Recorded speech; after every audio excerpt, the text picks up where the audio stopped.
to Ukrainian.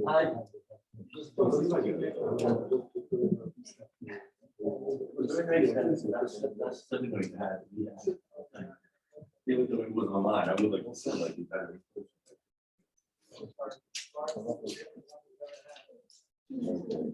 Yeah, I like to think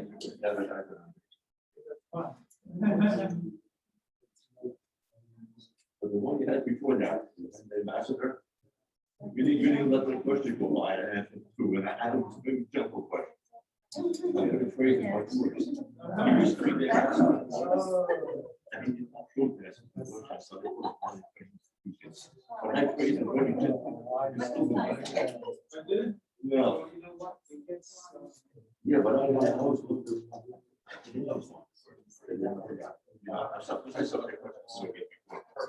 yes. Yeah. I phrase it very gentle, but I still I think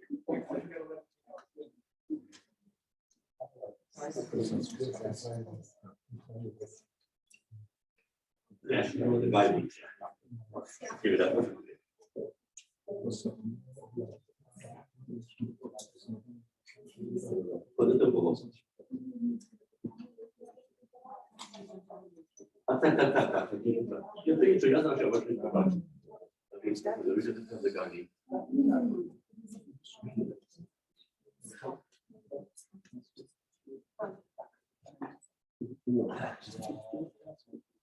Yes.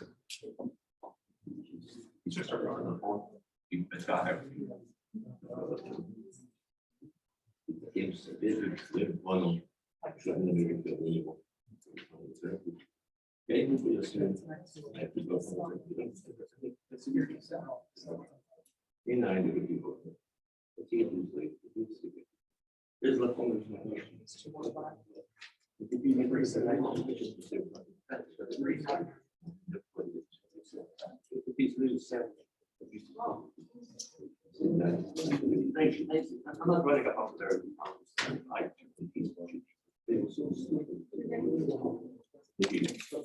So Archbishop, the lectern's ready, so whenever you're ready, and the microphone's on.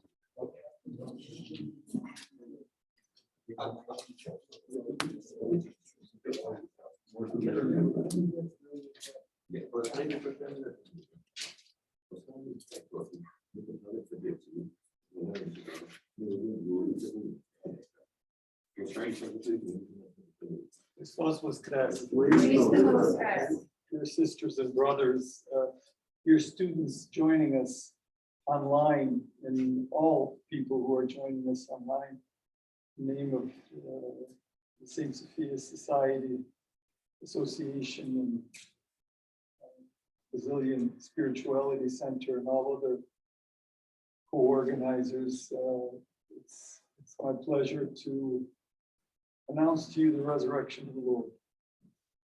To share with you my joy and our profound conviction in the faith that our Lord has conquered death by his death and has given us eternal life.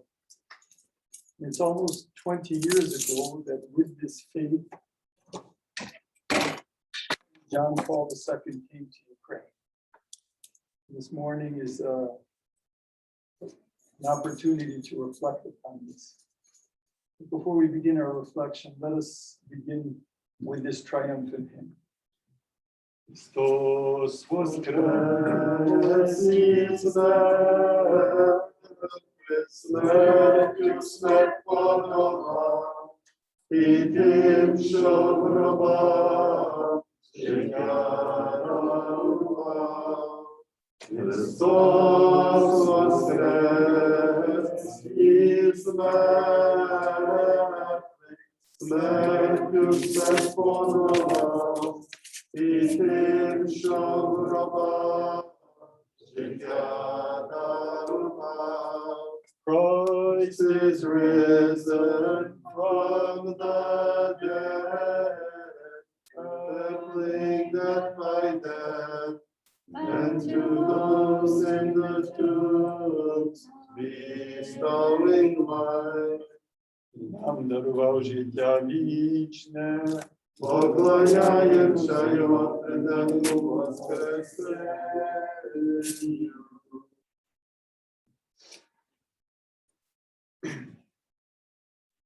20 years ago, the Catholic Church, the global Ukrainian Catholic community, Ukrainian nation, much of the world was looking with great curiosity what would happen in Ukraine and Kyiv and Lviv, June 23rd, June 27th. It was only 2 months away. Only a few months earlier, something unprecedented for papal visits, the Pope announced that he would go to a country. If I'm not mistaken, I think it was his 94th international trip. Usually these trips are planned years in advance. The Pope, who had spoken Ukrainian to Ukrainians from almost the first day of the service, was to come to a country and meet the people he loved. Some of us, many of us, can remember the time when he was elected in 1978 in October. What a shock it was that a non-Italian, a Pole, became Pope. What a shock occurred to the world when he first visited Poland and put a deep crack into the communist system.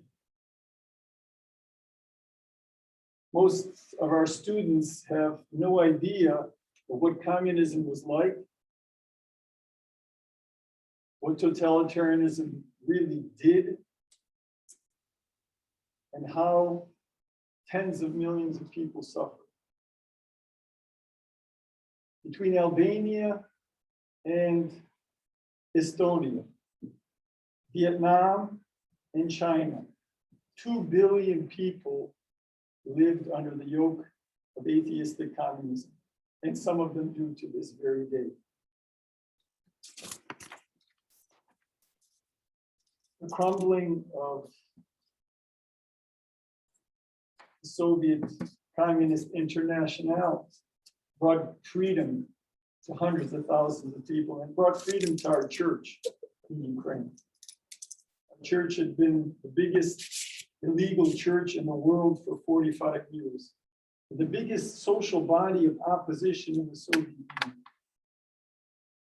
And John Paul knew this, he understood the importance of this, and he wanted to come to Ukraine. He wanted to encounter our church. And not only was he making that visit as soon as he could and making it as quick as possible, he said, I will beatify martyrs. And you, my dear Monsignors in the Curia, you're going to make it happen. A beatification was prepared from scratch, conducted in 6 months. Almost unheard of in modern times. It was a sign of great respect and great devotion.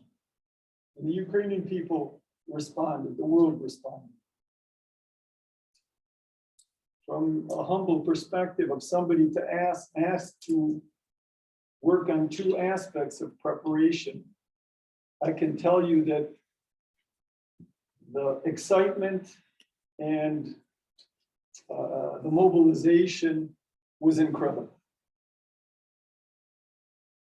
His Beatitude, Cardinal Lubomir, who had just been elected in January and made a cardinal, I think, in the first days of February. Something unthinkable. Years before, he was a non-bishop. Even though he spoke to Święta Sophia often, he was out of the picture. John Paul II brought him back. And when he became cardinal, this preparation went full steam ahead. I was asked to head a group of theologians that were supposed to prepare drafts for the papal speeches. Like everybody of that kind of position, a leader like John Paul II asks people to help him prepare. And over about 2 months, we didn't have much time.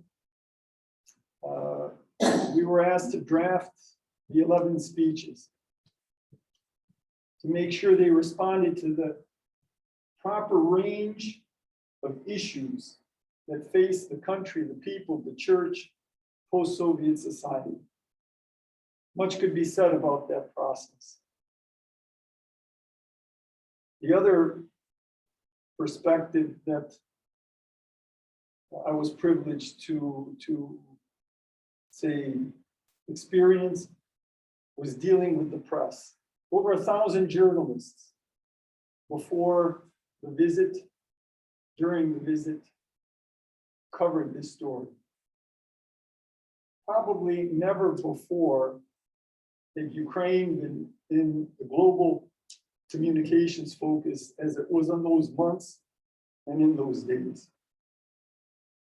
And the story was a wonderful one. The encounters in Kyiv. The people spontaneously meeting the Pope, even though the Moscow Patriarchate refused to do so. And even had the Igumen, the Bishop Paul, who's still very much active, he went around and re-sanctified the land defiled by the feet of this holy man who came with love, who came with freedom, who helped give freedom to those very Russian Orthodox bishops and faithful. And then in view, when 1 million people assembled, despite the rain, despite the knee-deep mud, they said there was for days no crying in view. You could see the smiles. Even though 1 million people were there, and imagine trying to get 700 portalets into a field in a country where you don't have these things. And technologically, this was a real capacity building exercise. The big screens had to be brought in from 4 countries. This was all coordinated by Father Bogdan Prach, a very humble man who's now the rector of Ukrainian Catholic University. Each papal altar is a 4-story building with an elevator, with water, toilet facilities. All of this was just put up in a matter of weeks. Our people responded to this love, and there was a great encounter in the name of Christ, and it changed Ukrainian history. I profoundly believe that this visit contributed to the spirit that emerged during the Orange Revolution. In this progress of courage, of dignity, of God-given dignity, then gave us the revolution of dignity.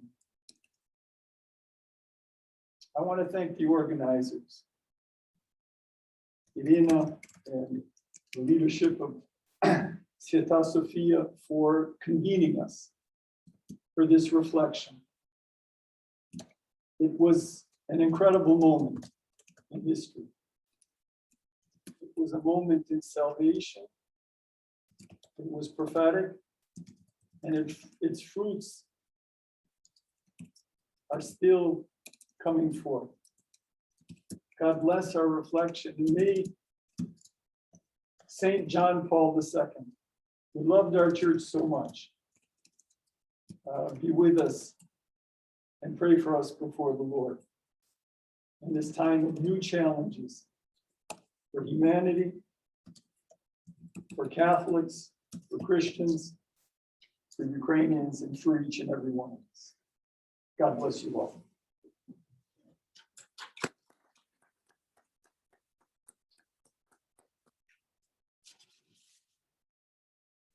Thank you very much, Metropolitan Archbishop Gudziak.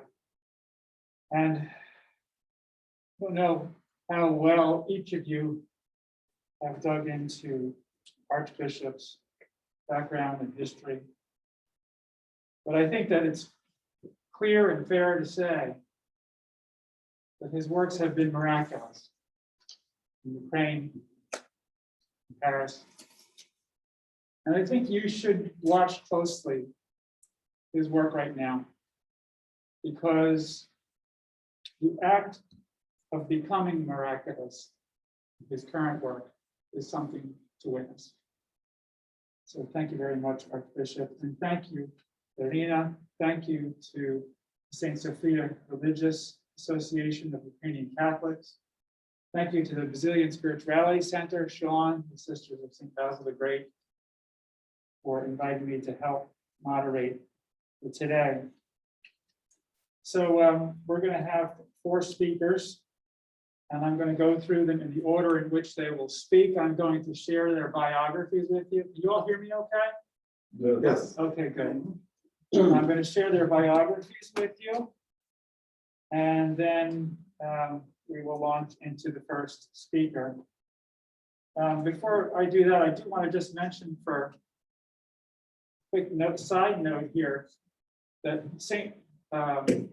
John Paul II was somebody who, as a young person, I was growing up, I grew up in New York and Long Island, in the Catholic schools, and ultimately went to Villanova and became a theology major. But at the time when I was a young person, he was sort of the Pope that I grew up with. And while I may not have paid as much attention in grammar school as I should have, or high school as I should have, I was paying some attention to the world around me.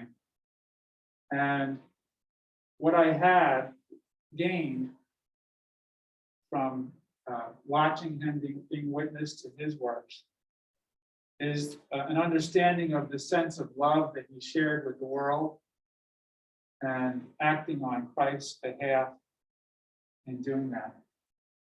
So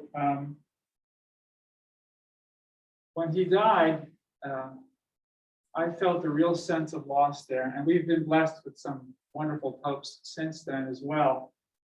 But I don't know that there will be anybody like St. John Paul II. He really was a wonderful man who changed the world. So our first speaker is Reverend Dr. Ivan Gudziak. Did I say that right? Yes. Thank you.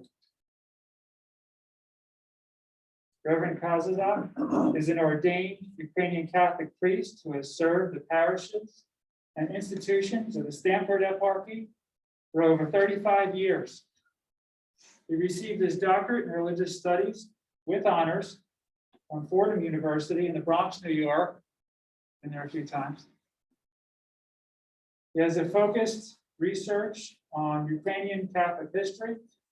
And since that time, he's published several books and articles on Ukrainian Catholic history in the United States.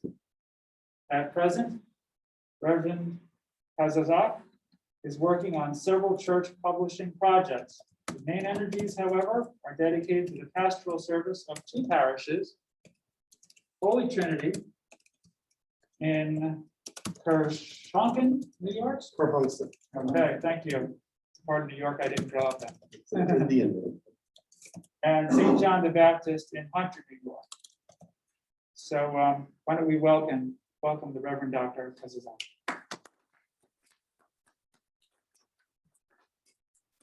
Our second speaker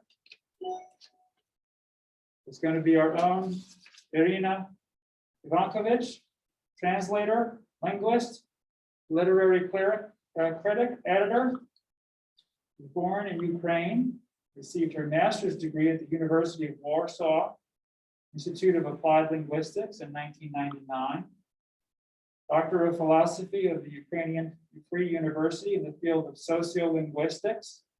It was in 2012. She was summa cum laude.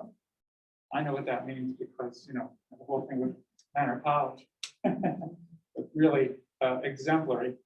to be able to achieve that level academically, and is now president of the St. Sophia Religious Association of Ukrainian Catholics, Inc., and director of the Joseph Slippy Research Center, founder and director of English as a Second Language and Ukrainian Charity Platform. So we'll welcome Irina.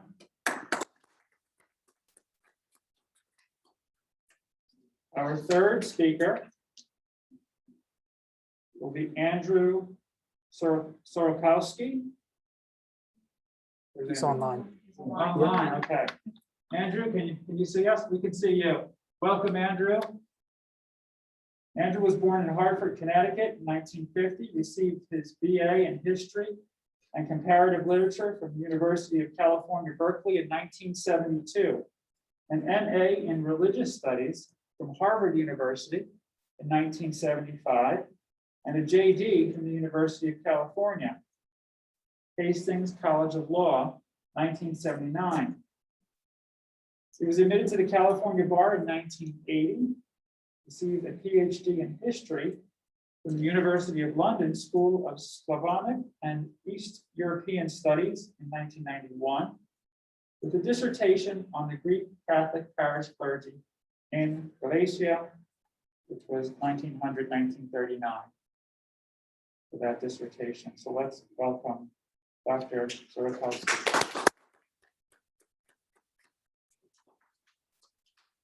And our fourth speaker will be Dr. Leonid Rudnitsky, born 1935 in Ukraine. He's a linguist, professor of German, Slavic, and Ukrainian studies, co-editor of numerous American and Ukrainian encyclopedias, and scholar of the National Academy of Sciences in Ukraine. Dr. Rudnitsky's scholarly work is focused on the following fields. There's a few here. They include literary studies, comparative literature, Ukrainian literature, language and translation, history, church, culture, biographical studies, theater studies, and ethnological, being ethical, moral, and psychological didactic issues of civil society. And another important part of his academic interest includes history of the Ukrainian Catholic Church and lay movement. So we'll also welcome Dr. Rudnitsky. Okay, so with those introductions now shared, we're going to start with Dr. Reverend Gudziak, who will share about the popes and the UGCC in America, 1884 to 2001. Reverend Duncan.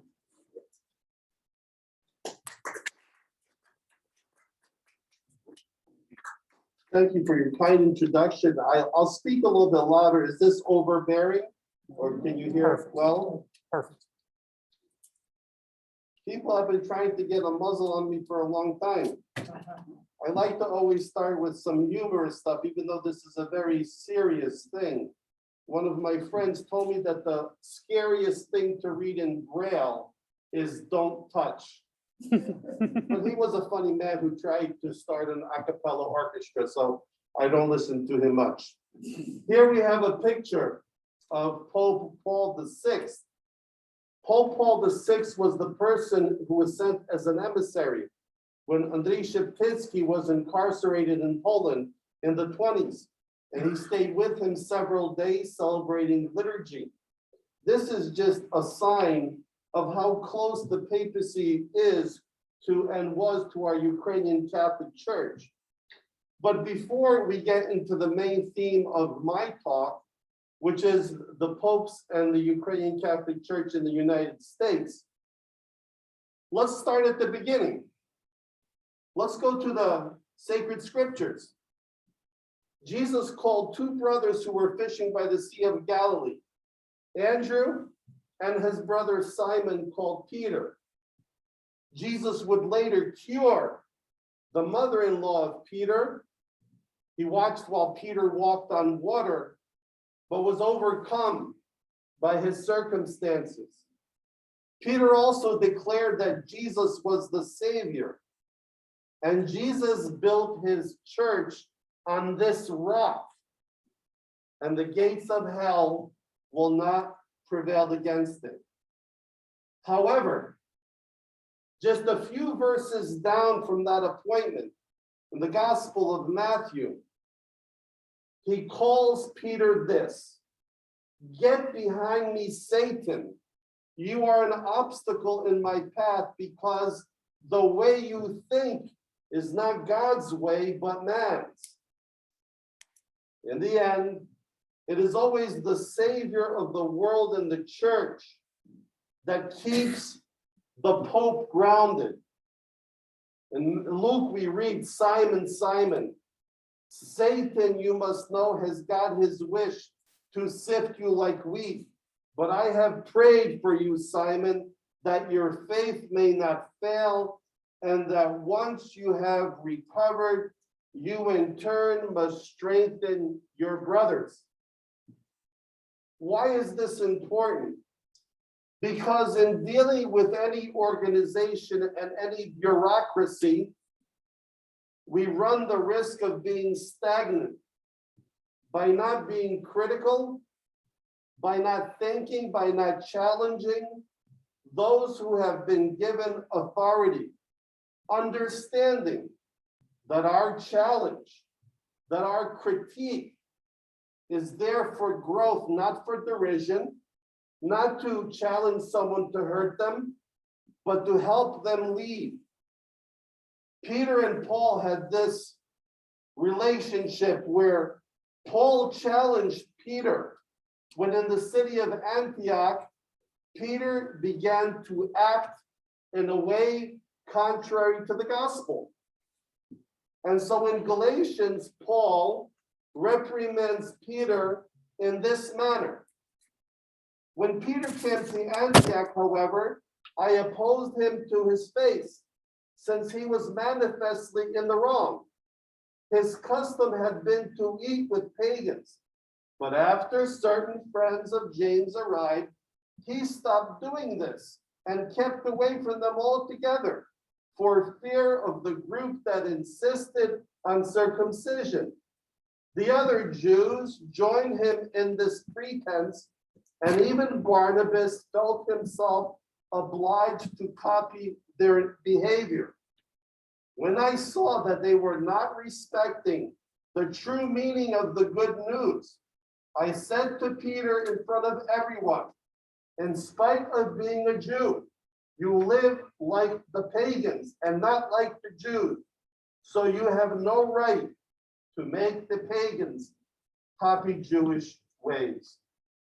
We will see that in the United States, a similar challenge would be offered by the first bishop, who found his church under papal decree slighted, where the bureaucracy of the Vatican was not supporting the church. You may also reflect that maybe Ostpolitik in the 70s was also a way of the bureaucracy not doing things that are good for the gospel.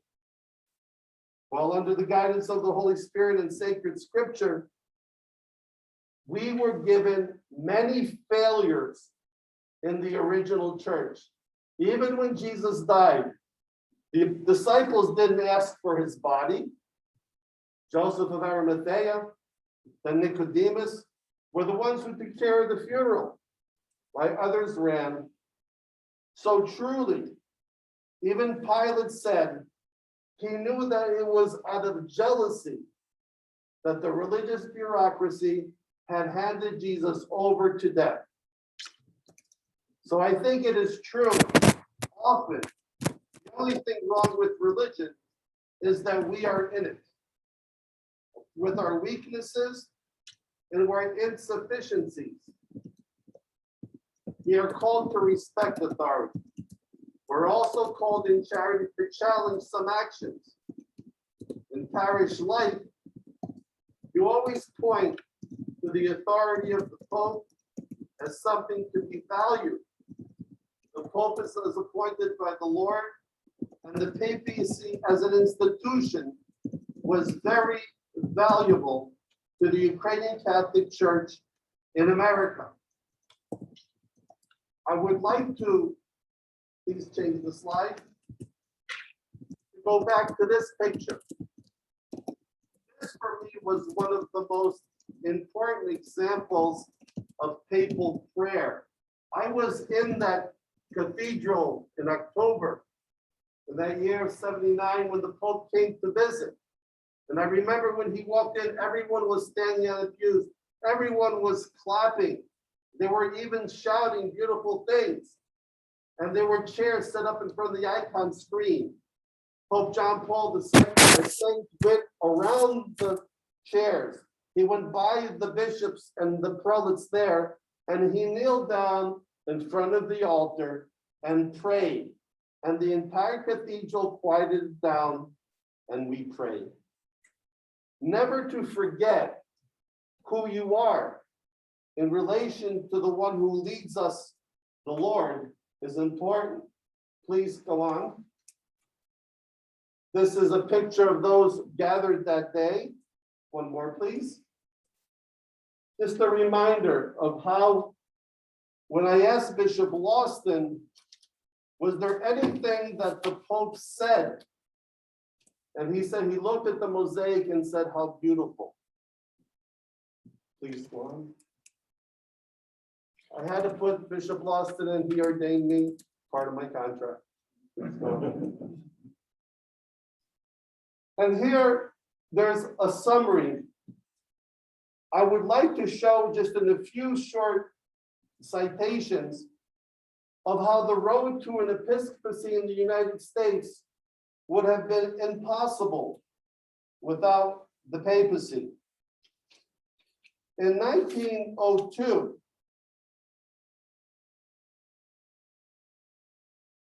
oh, please, one more. Thank you. In 1902, Sheptytsky wrote a letter explaining how the papacy and the curia had the good intentions for the church in the United States and in Canada and Brazil. This appeared in the Galician newspaper Gilo. 3/4 of that page was censored. It wasn't Metropolitan Sheptytsky's letter, but he preached that the papacy is in favor of us getting the bishop. Well, also the Selfreliance Bratstvo in Lviv in 1902 and 1903, because it was published a few months later, wanted to get an episcopacy for the United States. And they wrote an open letter to Pope Leo XIII.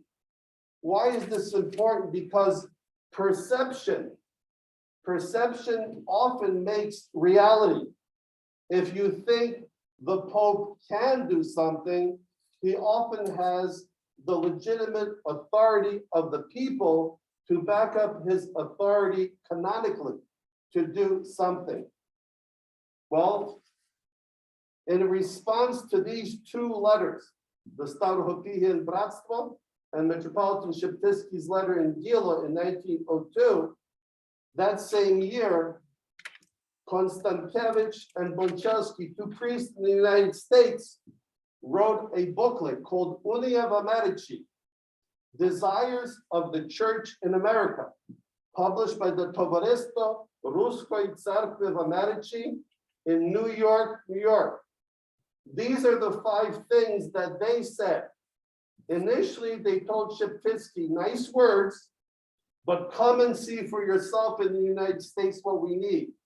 And this was the demand of the representation of the church in the United States. 1, Rome to recall and void all documents of the propaganda detrimental to the American Russians. 2, establish independent bishop and many bishops. 3, the bishop will be chosen by the priests and by representatives of church communities. 4, the bishop is to be subservient to the Pope until the time a separate organization in Rome with our own representatives will be established to guide our church. Highly unusual request. And 5, the establishment of a patriarchate to whom the Ruthenians, the Ukrainians would be subject. This was proposed by the church in that document, Unia of Medici, in 1902. There were also various meetings. There was a meeting in Yonkers, New York, called a Vice. And then there, they also made the attempt to reach out to the Vatican and to the Pope and say, how come it's true that when there are 40,000 Latins, they get a bishop, and we have 200,000 people, and we don't get one? Maybe we should get 2 or 3. The reason I keep on showing these documents is because they show that the Ukrainian Catholic Church wanted an organizational structure, and there, no bishop. In 1890 to 1919, there was an organization of Latin archbishops. It was a non-canonical gathering that happened every year to address situations, including the problem of the Ukrainian Catholics. When people begin to refer to you as a problem, I don't think they want a solution. Usually they want a liquidation. So when reading the documents of the annual United States Archbishops meeting, there's also a very famous one that causes really a scandal when they write this, and this is in 1893 in Chicago. It is quoted often in many histories, but just to show how much we were a bother to the structure of Catholicism in the United States. This is the quotation. It is the solemn judgment of the archbishops of the United States that the presence of married priests of the Greek rite in our midst is a constant menace to the chastity of our unmarried clergy, a source of scandal to the laity, and therefore the sooner this point of discipline is abolished before those evils obtain large proportions, the better for religion, because the possible loss of a few souls of the Greek rite bears no proportion to the blessings resulting from uniformity of discipline. So if a few people get lost, at least we'll have peace and quiet. I have to admit, in parish life as a pastor, sometimes you are tempted to think like that, both about yourself and your parishioners. But you pray for these temptations to leave you. The stage now is set where you see the mentality of the local structure in the United States. You see Halichina, both the laity and the Stavropighian Bratstvo, Sheptitsky, asking for the Ukrainian Catholic Church in the United States to receive its church structure, to grow into a metropolia, then to a patriarchate maybe. And you have the people begging for this. Let me see and read to you. In 1906, the year before we got a bishop, this is what the Latin archbishops wrote in 1906. In regard to the question of the Greek Ruthenian rite, suggestions made at the previous meeting, namely advising appointment of a bishop for members of this rite, subject to certain limitations, was by the members reconsidered. The motion by the Archbishop of Chicago that the appointment of a vicar general for dioceses where there are members of this rite appeared to answer the desired purpose better than the appointment of a bishop. So they don't want a bishop for the Ukrainian Catholics. The next year, the Pope appoints a bishop. How do the bishops in the United States respond? His Eminence had read a letter which the propaganda fide had recently forwarded to the apostolic delegate, wherein it was stated that the Holy Father had determined to appoint a Greek Ruthenian bishop for the people of that right in the United States. The letter is printed subjoined to this report, especially with the view that the bishops may know the character of the appointment and the relationship the bishop holds to the various ordinaries in regard to the question of jurisdiction.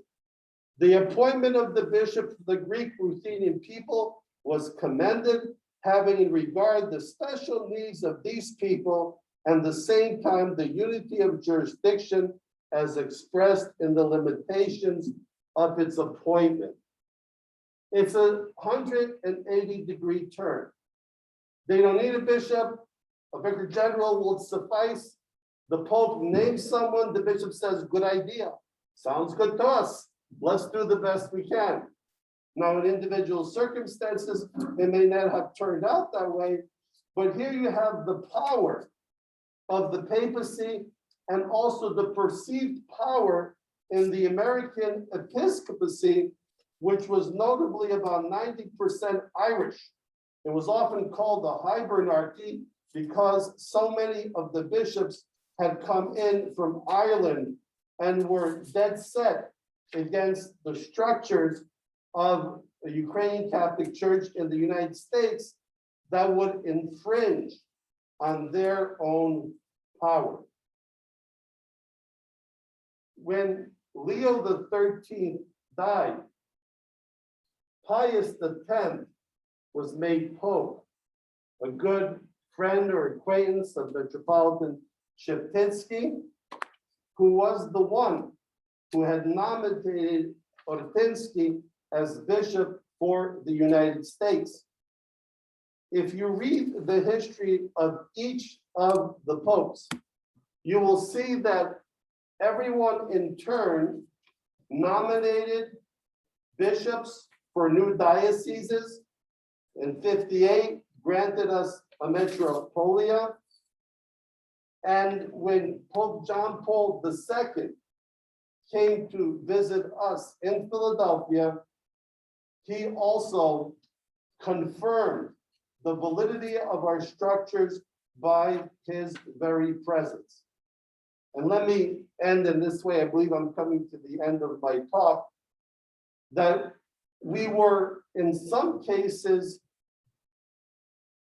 not overexposed, but there was a time about 10, 15 years ago when every Ukrainian eparchy in the United States had one retired bishop and one active bishop.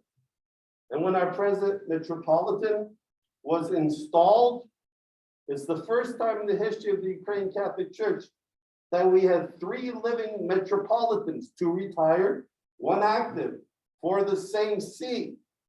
So you can see what a transition it was. 1902, 3, 4, no, they don't need a bishop, that's okay.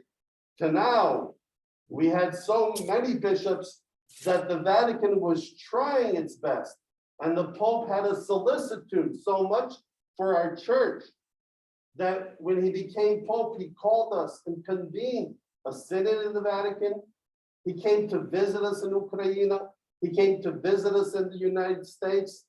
The very presence of the successor of St. Peter was something that added dignity to the church in the United States and for our future, because our primary mission is not survival, but the preaching of the gospel of Jesus Christ. And this preaching doesn't happen with perfect people. It happens with the successor of Peter, who has its faults. It happens with us, Christians baptized in the Lord, who have their faults, but who are also confirmed in the Holy Spirit, that the Holy Spirit leads us and guides us to do a wonderful mission. Thank you.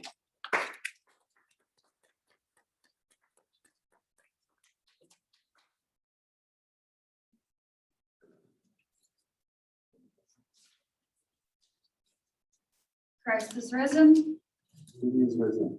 Your grace, Father Ivan, dear friends of Saint Sophia Religious Association and Basilian Spirituality Center. On May 18th, 1920, in Wadowice near Krakow, Lieutenant of the Polish Army Paul Wojtyła and a school teacher Emilia Pachorowska welcomed their youngest son.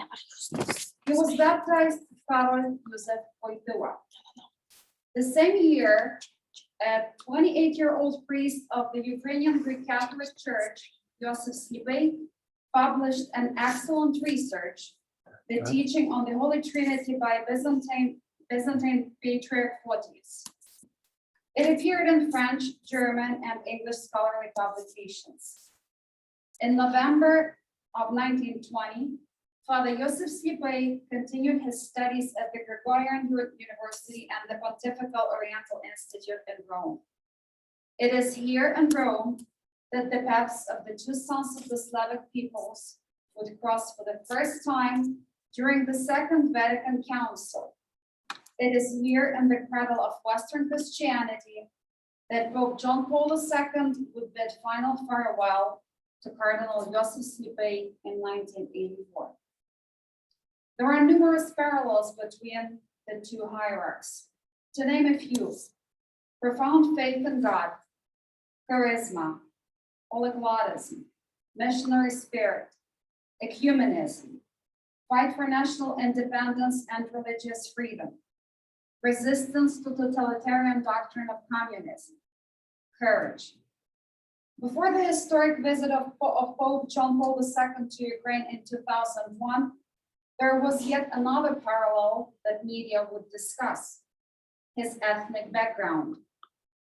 In his multi-volume study, History of the Roman Pontiffs, Father Isidore Nahayevsky says, quoting, Cardinal Wojtyła, while visiting the United States, stopped at the Ukrainian Institute of Harvard University.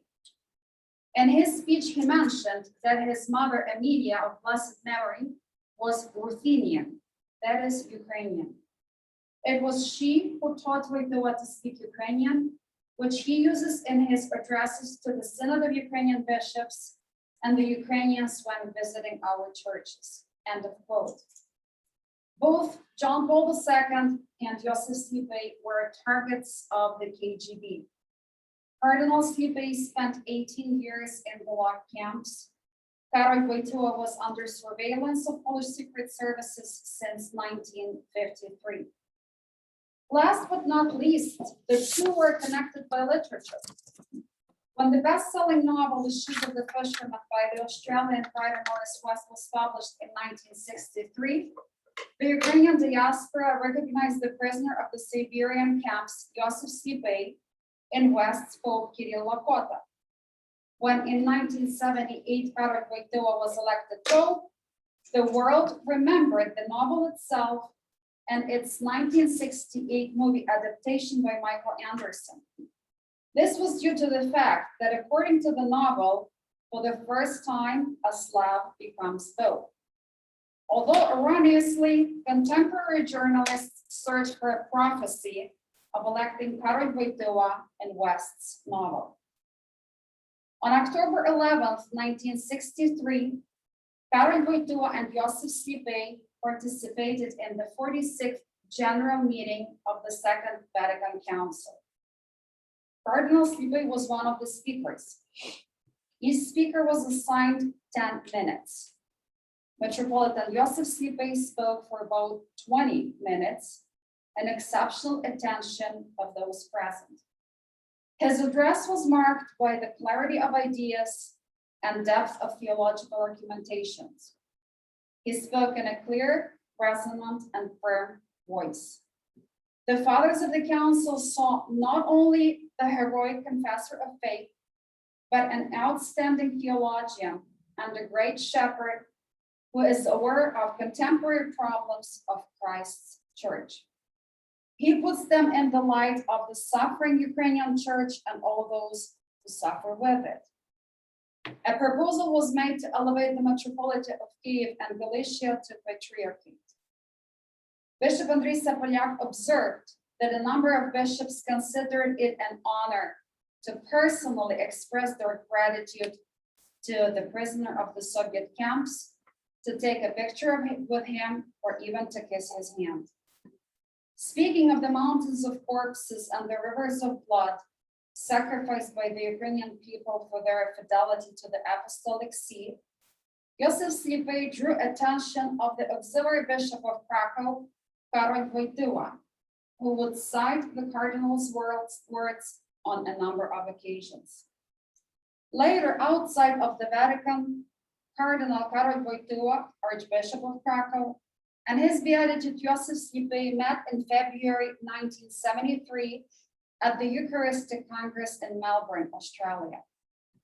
It was in 1973 that for the very first time, Father Ivan Hrenyok remembered Joseph Slipy as patriarch during the Divine Liturgy at St. Peter's Basilica in Rome. 2 years later, in 1975, both Cardinal Wojtyła and Cardinal Slipy supported the initiative of a Dominican father, Felix Bednarski, to establish cooperation between the Ukrainian and Polish theologians within the Society of Friends of Christian Philosophy. Beginning in 1975, his beatitude Joseph Slipy signed all documents as patriarch. While the Ukrainian Greek Catholic Church has a patriarchate for Domosua, regretfully for Rome, the question of patriarchate has remained unresolved even until present time. Then, October 21st, 1978, St. Peter's Square in Rome, inauguration of Pope John Paul II. Cardinals are paying homage to the new pontiff. Suddenly, the world witnesses an unexpected scene. One of the first cardinals in the procession is the Primate of Poland, Cardinal Stefan Wyszyński. The Pope stands up, raises Wyszyński from his knees, and embraces him. The unprecedented event in the history of the pontificate caused tremendous resonance, overshadowing an identical gesture John Paul II bestowed on a hierarch dressed in gold-stitched vestments of the Eastern churches. This hierarch was Cardinal Joseph Slipy. As remarked by Grzegorz Polak in his biographical sketch, Nieznane oblicze pontyfikatu, the unknown fate of the pontificate, quoting, raising Cardinal Slipy, John Paul II paid respect not only to the heroic hierarch, but declined the offer of the Soviet authorities to head the Moscow Patriarchate in return for betrayal of the Apostolic See. It was also a sign of respect for all underground priests and millions of faithful for the entire unbreakable Ukrainian Greek Catholic Church suffering in the catacombs after the 1946 Pseudo-Synod of Lviv. End of quote. Years later, during his visit to Ukraine in 2001, Pope John Paul II would again pay homage to the Ukrainian Greek Catholic Church when beatifying 28 new martyrs for faith, bishops, priests, monks, nuns, and laity. In the meantime, the pontificate of the Slavic Pope brought the wind of change and the wind of hope. Letters and communication between John Paul II and Joseph Slipy were vibrant and multifaceted. The Patriarch urged the Vatican to change the use of the term Rus with reference to Ukraine, not Russia. John Paul II was one of the first to respond. As Yaroslav Penikan stated in his biographical book, Confessor Between East and West, a portrait of Ukrainian Cardinal Joseph Slipy, quoting, an interesting example of such usage can be found in two letters to Joseph Slipy on March 19th, 1979 by Pope John Paul II. In the first letter, the term Rus appears in quotes throughout, but the second letter consistently refers to Rus Ukraina, end of quote. In general, letters between John Paul II and Joseph Slipy present an interesting phenomenon. They wrote to one another in Polish, Ukrainian, Italian, or Latin. As Vatican emphasizes, Slipy took obvious glee at being able to append a postscript in Polish to an official letter for the Pope that he had written in the languages of the members of the Roman Curia, that is in Italian. On other occasions, he would write to the Pope in Ukrainian and then send along an official Italian version for the files. Such polyglottism is interesting and important not only because each of them was an accomplished linguist, though that was of course eminently true, but because each of them belonged to what Slipy called the great family of Slavic nations and had a Slavic language as his mother tongue. The common Slavic roots were a reason for pride of both hierarchs. As an example, when in 1978, Cardinal Wojtyła was elected Pope, Joseph Slipy sent a letter to Pope John Paul II in Polish stating, quoting, "This has happened precisely at the time when the Polish nation is observing the millennium of its Christianity, and when the Ukrainian nation is also preparing to commemorate a similar event in its history. An additional reason for our happiness is this, that in your person, Holy Father, the Slavic East, Wschód Słowiański, and in a personal way, the Ukrainian church and nation obtained a firm defender.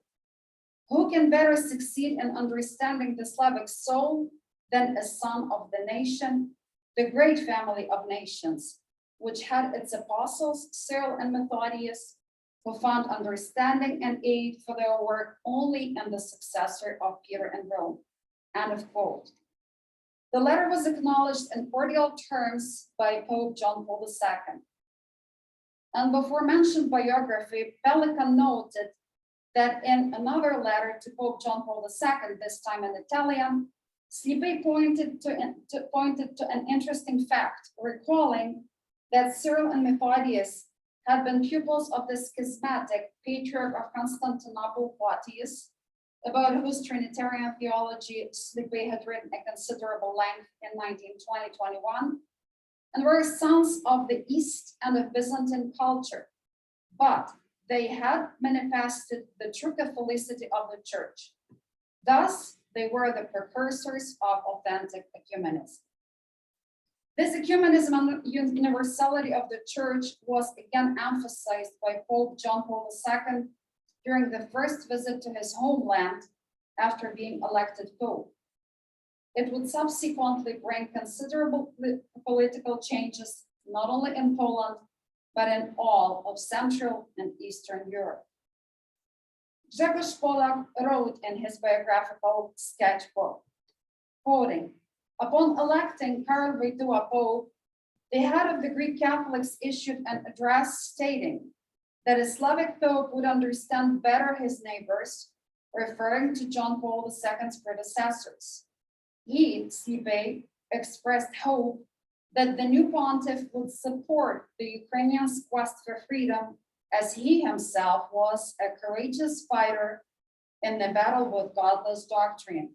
And he knows what the fight for the rights of his people is and understands the feelings of those oppressed."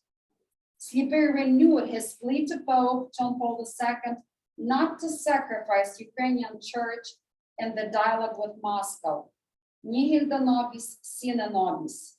Nothing about us without us. Pelikan shares this view, stating that when Cardinal Karol Wojtyła was elected Pope as Pope John Paul II, with his bishops joining in the appeal, almost immediately Slipy seized the occasion to request that in accordance with Peri Sanctitati, he, as Patriarch or Major Archbishop, be declared to have authority over the Ukrainian church both within and beyond Ukrainian territory.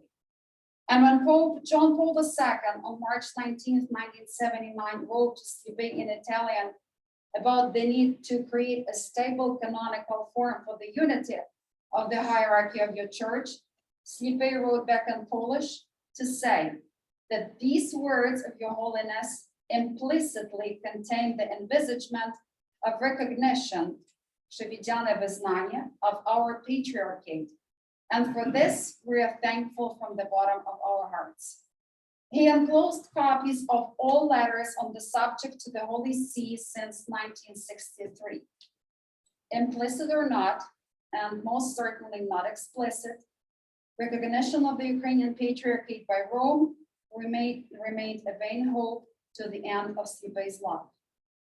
And Pope John Paul II, in his eloquent memorial tribute to Slipy, avoided any reference, explicit or implicit, to the entire matter of the Ukrainian Patriarchate. In one of the interviews, Cardinal Slipy's personal secretary, Father Ivan Petsko, stated that in 1990, John Paul II recalled how Patriarch Joseph told him once that he, John Paul II, would be the greatest Pope if he recognized our Patriarchate. The Pope did not do it, although he contributed considerably to the cause. Not only did John Paul II fail to recognize the Patriarchate, he also appointed a Slipy successor, Miroslav Ivan Lubachevsky, and not Lyubomir Huzar, as proposed by Cardinal Slipy. One can only suspect that this decision was heavily influenced by the Vatican and its authority. Only years later, in 1996, did the Pope recognize the canonicity of Huzar's ordination. On January 26, 2001, he confirmed Lyubomir Huzar's election as Major Archbishop of Lviv and the head of the Ukrainian Greek Catholic Church. The fact of Pope's favorable predisposition towards the Ukrainian Greek Catholic Church, however, is undeniable. John Paul II personally convened the Synod of the Ukrainian bishops on March the 24th, 1980. Let us briefly go back to Patriarch Slipy's address at the deliberations of the Second Vatican Council, which touched the Ukrainians in the diaspora and undoubtedly served as a signal to the Vatican circles. This elderly hierarch would not sit still. Changes are on the way. If John Paul II is considered the catalyst of political changes in Central and Eastern Europe, Joseph Slipy undoubtedly performed a similar role amidst the Ukrainian people. During the Second Vatican Council, both hierarchs spoke openly about religious freedom and its restrictions, especially in totalitarian states. In his book, Witness to Hope, George Weigel refers to the before-mentioned letter to Cardinal Joseph Slipy from March 19, 1979, in which the Pope quoted the General Declaration of Human Rights with its principle of religious freedom, of which the faithful of the Greek Catholic Church in the Ukrainian Soviet Socialist Republic were deprived. Each of the hierarchs monitored closely political and religious situations in their respective homelands and neighboring countries. John Paul II's first visit as a Pope to Poland on June 2nd through 10th, 1979, became fateful for the Polish nation. The birth of solidarity would not have been possible without it. Leszek Biernacki, one of the solidarity activists, claims that the idea of solidarity was in the center of his, John Paul II's, attention. He made solidarity the symbol of positive changes that was supposed to change not only the face of this land, but the face of the entire world. Solidarity became a symbol because it pursued peaceful methods of opposition and promoted the idea of cooperation for the sake of human dignity and justice. The Pope was the patron of solidarity since its inception and therefore did not spare critical remarks. When martial law was imposed in Poland on December 13, 1981, Patriarch Joseph Slipy sent special Christmas greetings to John Paul II, saying, quoting, "Regretfully, today our mutual joy is filled with uneasiness that was experienced by the guardian of God's child, for Herod is going to search for the child to kill him. Your Holiness' anxiety and that of the Polish people are my anxiety and that of the Ukrainian people. Similar, your joy is our joy in the face of a great mission we were entrusted with by the Redeemer of man and the eastern borders of threatened Europe, so that a man could find in him his own grandeur, dignity, and value of humanity. Let the festive joy of the Nativity of our Lord bring peace, strength, and victory to the church and nations who are fighting in the name of Christ's truth on the Vistula River. End of quote. Yet the most significant expression of John Paul II's friendly predisposition towards Joseph Sliepy, as for his Slavic brother, can be found in the Patriarch's funeral services. I would like Oksana to show video from that particular moment. When Joseph Sliepy died on September 7th, 1984, John Paul II had already planned a visit to Canada, which he postponed to pay homage to the Patriarch Joseph Sliepy. Having arrived by helicopter to the seminary, currently the patronage of Our Lady Collegium in Rome, the Pope entered the St. Sophia Cathedral, prayed on his knees, sprinkled the body with the holy water, and then kissed Joseph Sliepy's hand. This was an expression of extraordinary respect. In his telegram to Cardinal Vladislav Rubin, prefect of the Congregation for the Oriental Churches, on the Patriarch's death, the Holy Father expressed sadness caused by the death of a good and faithful servant who, in the course of his long life as a priest and a bishop of God's people, gave an exceptional and bright witness of Christ's faith, even amidst hardship and suffering, which he endured with exemplary dignity and evangelical strength, always in unity with the Apostolic See. During his visit to St. Volodymyr and Olga Ukrainian Catholic Cathedral in Winnipeg, Canada, on September 16, 1984, John Paul II remembered that great man, the confessor of faith, Major Archbishop and Cardinal Joseph Sliepy, whom the Lord called into eternity. John Paul II participated in the commemorative divine liturgy on the 40th day after Joseph Sliepy's death. In his sermon, the Pope spoke about major periods of the Patriarch's life, emphasizing his heroic virtues. In conclusion, the Holy Father prayed for persecuted Christians in modern society, for our Ukrainian brothers who are in their homeland, and those scattered throughout the world. Thank you, Oksana. Both John Paul II and Patriarch Joseph Sliepy were always in touch with their countries, albeit on different terms. After his election as Pope on October 16, 1978, Karol Wojtyła made 9 pastoral visits to Poland.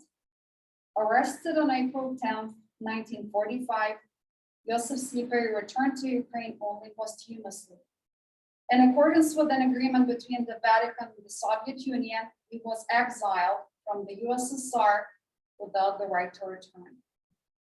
Following his testament, Sliepy was reburied in the crypts of St. George's Cathedral in Lviv, next to Metropolitan Andriy Rabiy. The solemn ceremony took place on August 27th or 29th, 1992.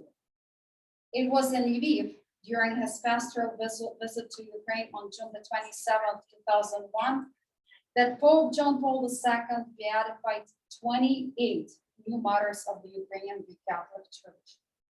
Not only was it one of the largest beatifications conducted by the Holy Father, but it was also a recognition of the heroic deeds of the Ukrainian Greek Catholic Church in the 20th century, its church leaders and laity. In his sermon during the Divine Liturgy of St. John Chrysostom, the Holy Father remembered his heroic Cardinal Joseph Sliepy, saying, quote, "This land of Galicia, which has seen the development of the Ukrainian Greek Catholic Church over the centuries, was covered with mountains of corpses and rivers of blood, using the words of the unforgettable Metropolitan Joseph Sliepy," end of quote.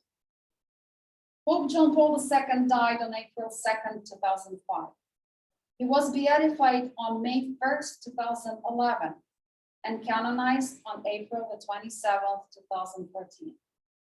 The heroic virtues of the prisoner of the Soviet camps, servant of God, patriarch of the underground church, Yosef Slipy, as well as the virtues of his predecessor, Venerable Metropolitan Andriy Rabiy, have not yet been properly recognized by the Vatican. There have been many writings published about Pope John Paul II and Patriarch Yosef Slipy, scholarly, critical, panegyric texts. As a summary of this analysis, I would like to quote the thoughts of two contemporaries of the new apostles of the Slavic peoples. Yosef Slipy's long-term devotee, Leonid Rudnitsky, was also personally acquainted with Pope John Paul II. And he wrote about the Pope in his essay Farewell to a Pontiff, quoting, "As a man, he was like all of us, fallible. As a pontiff, he was awe-inspiring. His exceptional quality of character enabled him to stand firm against certain currents of our times, and yet divinely serve the tides of our common historical experience." End of quote.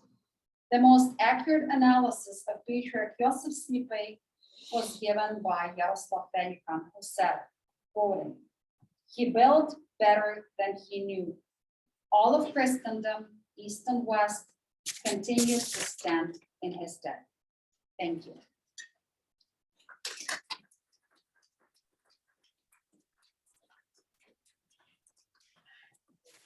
Before we move on to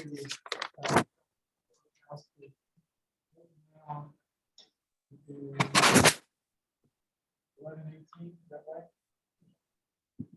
Why don't we take a little more than a 5-minute stand up and come back at 11:25, and we'll restart sharp at 11:25 with Dr. Borys.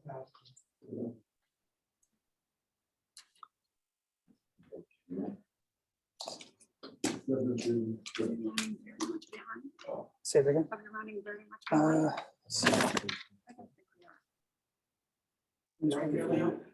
No, we're doing great. Perfect. We're doing Okay, fantastic. excellent.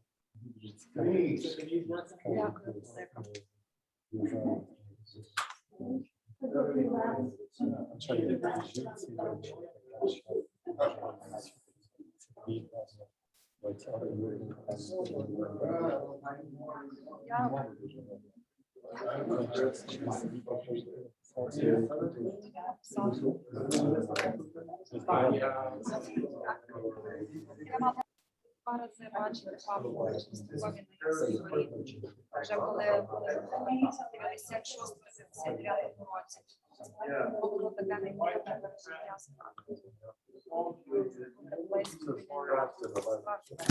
Звичайно, те, що вас отець сказав, перше, що я робив, зразу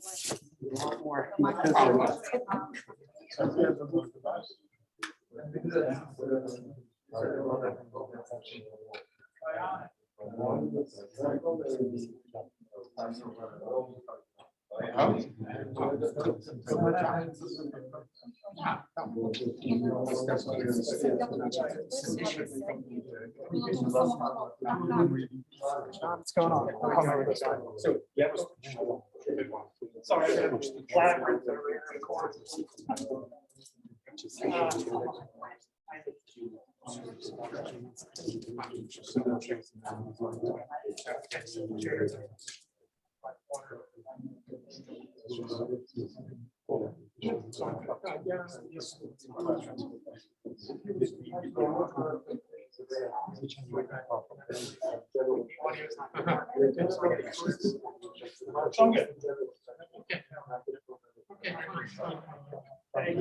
And my wife and I don't think it's okay. We just bought a house. So it's we're riveted. You're exactly from where he's doing great. It's going to be 7 months. Oh, yes. Almost a year. So he's great. You know, we just moved last week, so boxed it. We were in this 1 bedroom. Just too small. It's just, you don't know that they're kids up there. It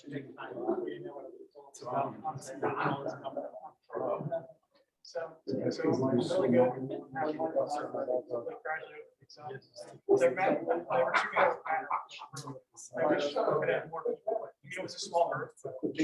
My sister got some just such a good facilitator. Her personality just comes through. How are you?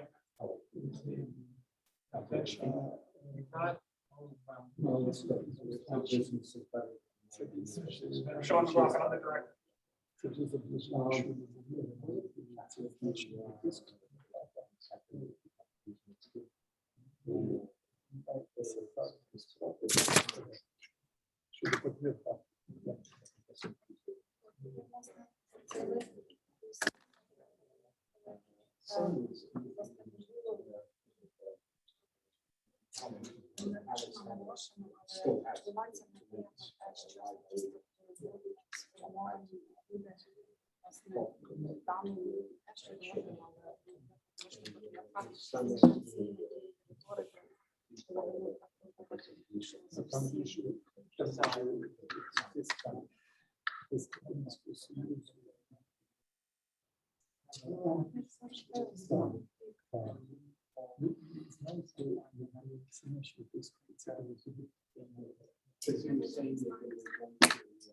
So what's new?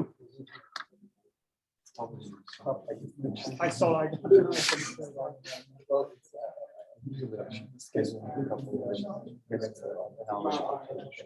I'm sorry.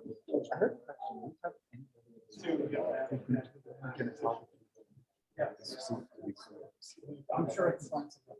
So there was number of tests. Knowing that should we look for someone or do you have somebody who can help? And I'm sorry.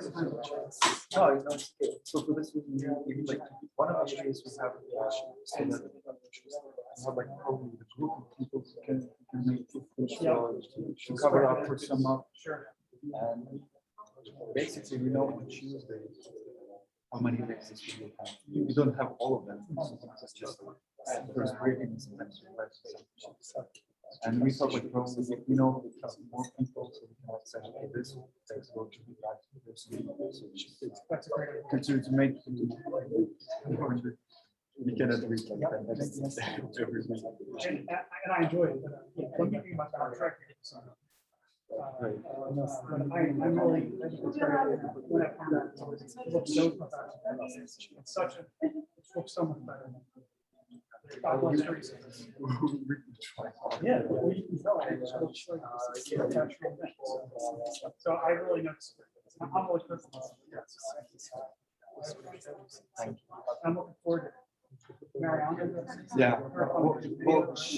No, she's actually she's professional journalist. Oh, wow. She's behind like editorial and Okay, cool. stuff.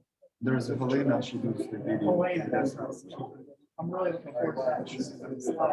You know, I've noticed that, like, you know, there are people who really know how to do this. Obviously, I go on it and I can do this. And I'm like, somebody with even a little bit of knowledge of partially, which I made a couple of years. So I'm really looking forward to seeing that. Pro and maybe. And she will be in Philadelphia for a while. So, yeah. And I have a second question. Does somebody recognize that? I was hoping to get it from.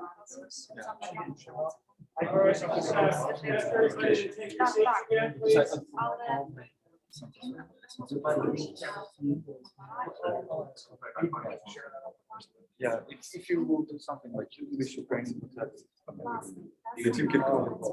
Awesome. That would be great. All right, thank you. Thank you.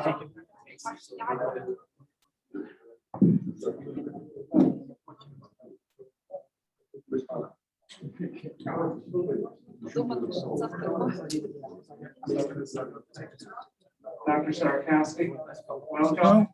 Excited to have you here. And we're looking forward to your remarks.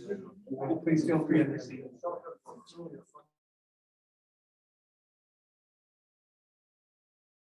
Can you hear me?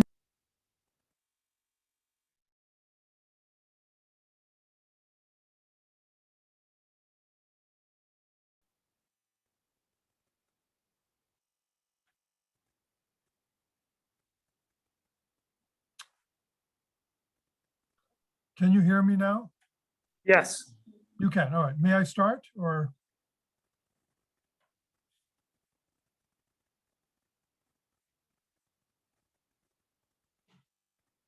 Are we ready? May I start now? Yes, sir. Okay, thank you. In assessing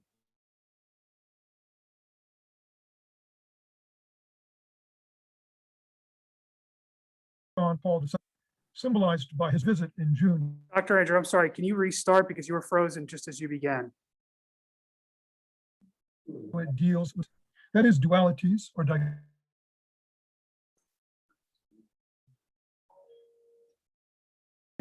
socioeconomic and ecclesial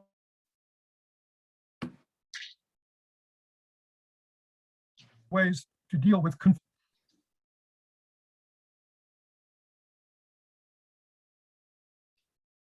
by showing that the contradiction is only apparent. One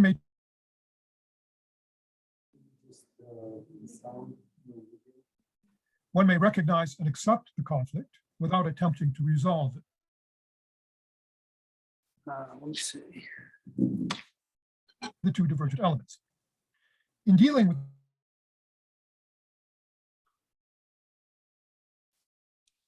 approaches, as I hope to demonstrate, his solutions are Dr. Andrew, can you hear me?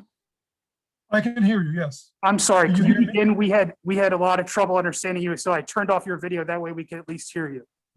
That's all right. Yeah, and it may help if you turn off your video too. Right, just a moment. Sorry for this. Let me, that's all right. We can hear you well now. Yeah, okay. Okay. Is this good enough? Yeah, okay. Okay, shall I continue then? Yes? Yes. Right here. Okay. Yeah. Very good. Feel free to interrupt me if there's a problem.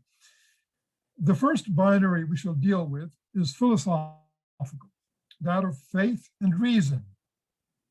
Here, Pope John Paul II's approach is to reconcile a false dichotomy.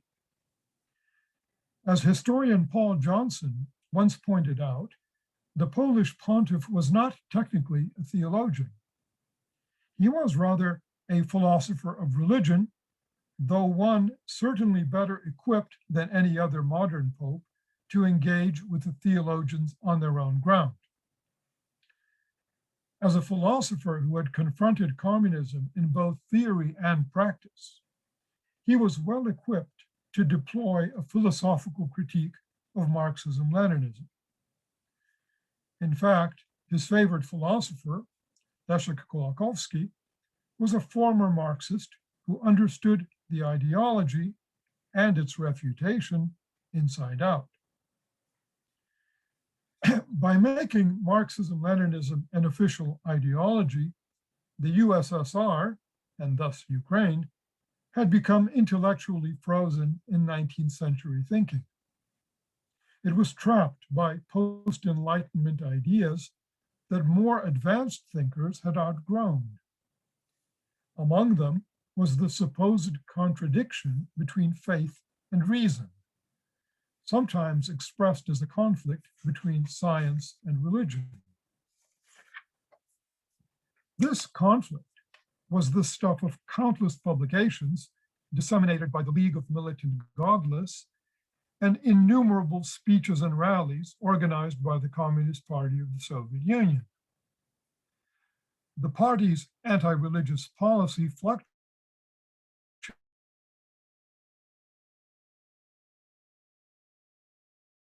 in the 1920s, the 1930s, and again under Premier Nikita Khrushchev in the late 1950s and early 1960s. But the underlying premise that reason contradicts faith remained fundamental. Naturally, the Catholic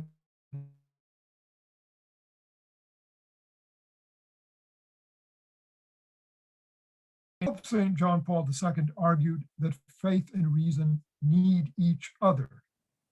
I quote, "Deprived of reason, faith has stressed feeling and experience, and so runs the risk of no longer being a universal proposition. It is an illusion to think that faith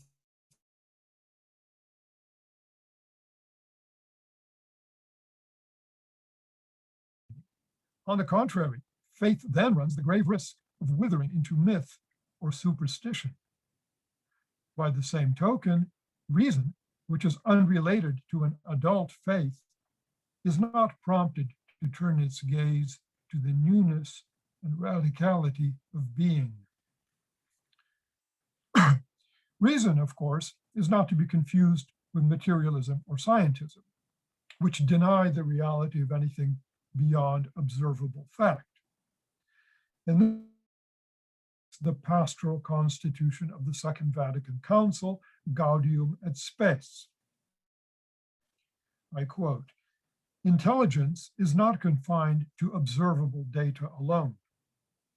It can, with genuine certitude, attain to reality itself as knowable, though in consequence of sin, that certitude is partially obscured and weakened," end quote. In the Pope's thinking, the false opposition between faith and reason had consequences that were not only philosophical, they were moral and political too. For separating faith from reason corroded fundamental moral values. This, in turn, corrupted democracy. The Pope writes in Fides et Ratio, "There is growing support for a concept of democracy which is not grounded upon any reference to unchanging values. Whether or not a line of action is admissible is decided by the vote of a parliamentary majority. The consequences of this are clear. In practice, the great moral decisions of humanity are subordinated to decisions taken one after another by institutional agencies," end quote. This suggests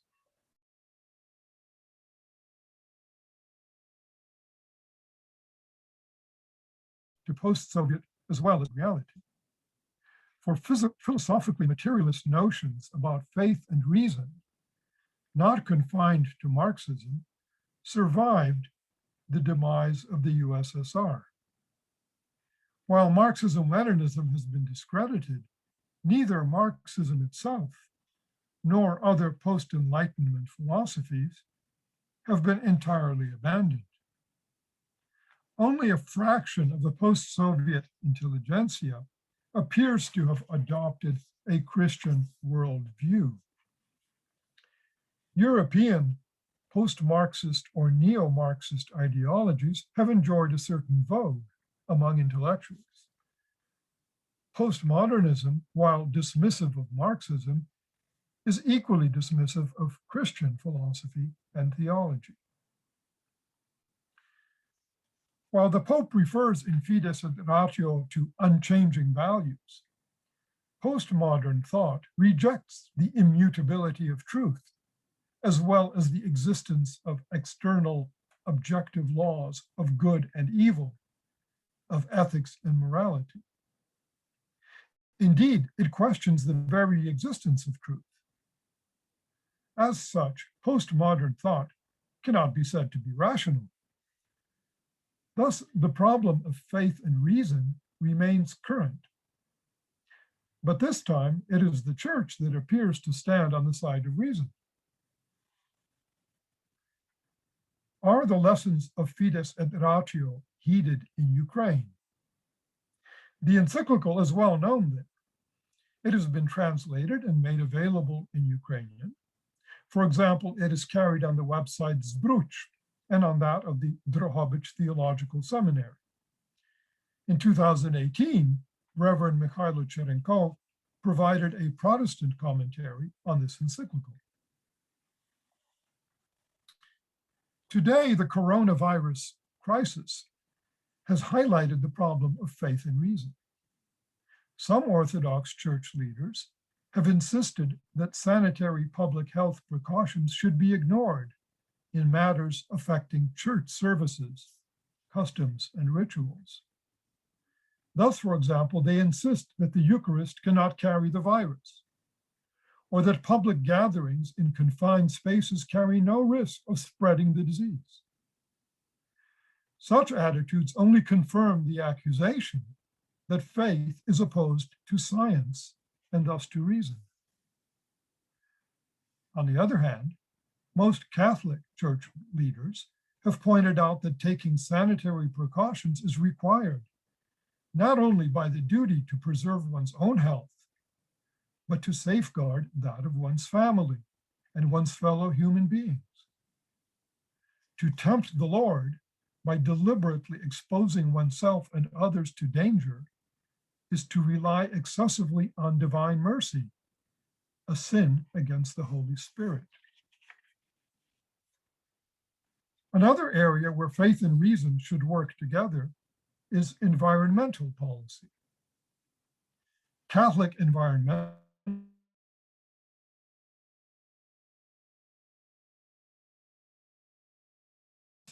with a religious understanding of creation. Both are necessary for a coherent and effective policy.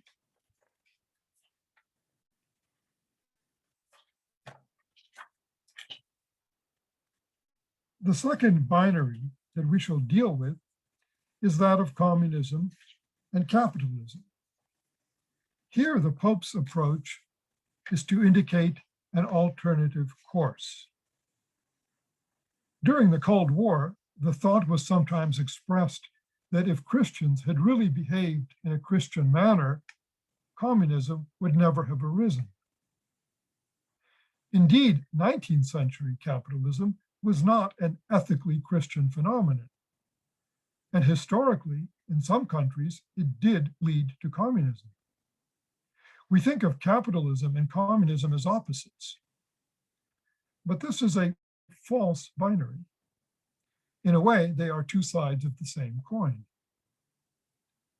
In modern communism, the few form a party which creates a state which exploits the many. In modern capitalism, the few form groups, corporations, which, if not regulated, can also exploit the many. Capitalism in this sense is not to be confused with genuine free enterprise. Both systems are essentially materialist, focused on the production of wealth. Historically, communism has thrived in autocratic states like Russia and China, while capitalism has succeeded in democratic states like those of Western Europe and our country. In practice, neither communism nor capitalism is fully consistent with Catholic social teaching, or CST. As laid out in Pope Leo XIII's 1891 encyclical Rerum Novarum, in Pope Pius XI's 1931 encyclical Quadragesimo Anno, and in Pope St. John Paul II's 1991 encyclical Centesimus Annus, CST condemns socialism and communism as materialist and atheist doctrines, which deny the human right to own property. CST does not condemn capitalism in principle, but criticizes contemporary capitalist economies for their exploitation of labor, their damage to the environment, and other attendant economic, social, and cultural ills. In Centesimus Annus, Pope St. John Paul II speaks thus of the post-war capitalist order known as the affluent or consumer society. I quote, "It seeks to defeat Marxism on the level of pure materialism by showing how a free market society can achieve a greater satisfaction of material human needs than communism, while equally excluding spiritual values. In reality, while on the one hand, it is true that this social model shows the failure of Marxism to contribute to a humane and better society, on the other hand, insofar as it denies an autonomous existence and value to morality, law, culture, and religion, it agrees with Marxism in the sense that it totally reduces man to the sphere of economics and the satisfaction of material needs, end quote. Centesimus Annus was issued on May 1st, the day of St. Joseph the Worker, as well as the internationally observed Workers' Day of the year 1991, the 100th anniversary of Rerum Novarum, and the year in which the Soviet Union would break apart. The encyclical was soon available in Ukrainian translation. In 1993, the Ukrainian Catholic University Institute of Religion and Science published a collection of conference papers edited by Volodymyr Kucheriavy containing the translation. Thus, this encyclical is well known in Ukraine. But there is a temptation in a post-communist society like Ukraine to regard Catholic social teaching as requiring nothing more than occasional charitable works, leaving the structures of an oligarchic or crony capitalist economy intact. This is a grave misunderstanding. In Centesimus Annus, the Pope asks, quote, "Can it perhaps be said that after the failure of communism, capitalism is the victorious social system, and that capitalism should be the goal of the countries now making efforts to rebuild their economy and society?" The answer, he says, is complex. The answer is yes, if one means a business economy, a market economy, or a free economy. But if it means a system in which economic freedom is not circumscribed within a strong juridical framework, which places it at the service of human freedom in its totality, and sees it as a particular aspect of that freedom, the core of which is ethical and religious, then the reply is certainly negative, unquote. He points out that even though communism has failed, marginalization and exploitation remain, as does the reality of alienation. Multitudes still suffer great material and moral poverty. The collapse of communism has not solved these problems. The Pope warns, indeed, there is a risk that a radical capitalist ideology could spread which refuses even to consider these problems, and the a priori belief that any attempt to solve them is doomed to failure, and which blindly entrusts their solution to the free development of market forces.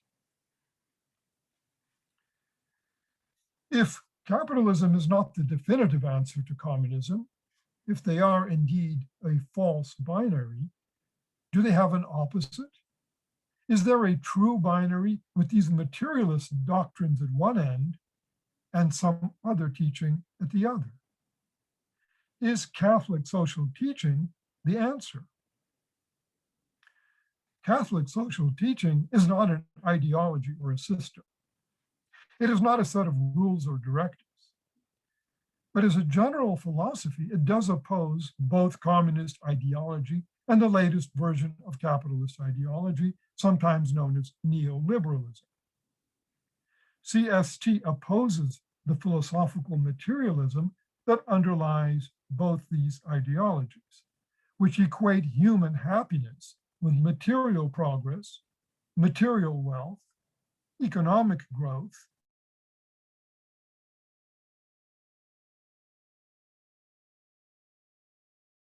of course, CST sees prosperity as a good.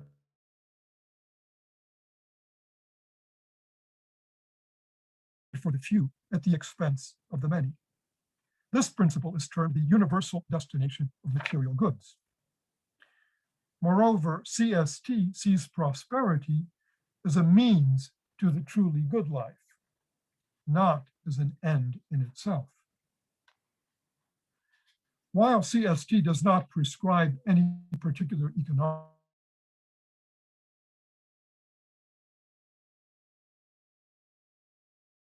like the solidarism of Pesh and the distributism of Hilaire Belloc and G.K. Chesterton. Among its chief principles are subsidiarity, solidarity, and the common good. It favors local economies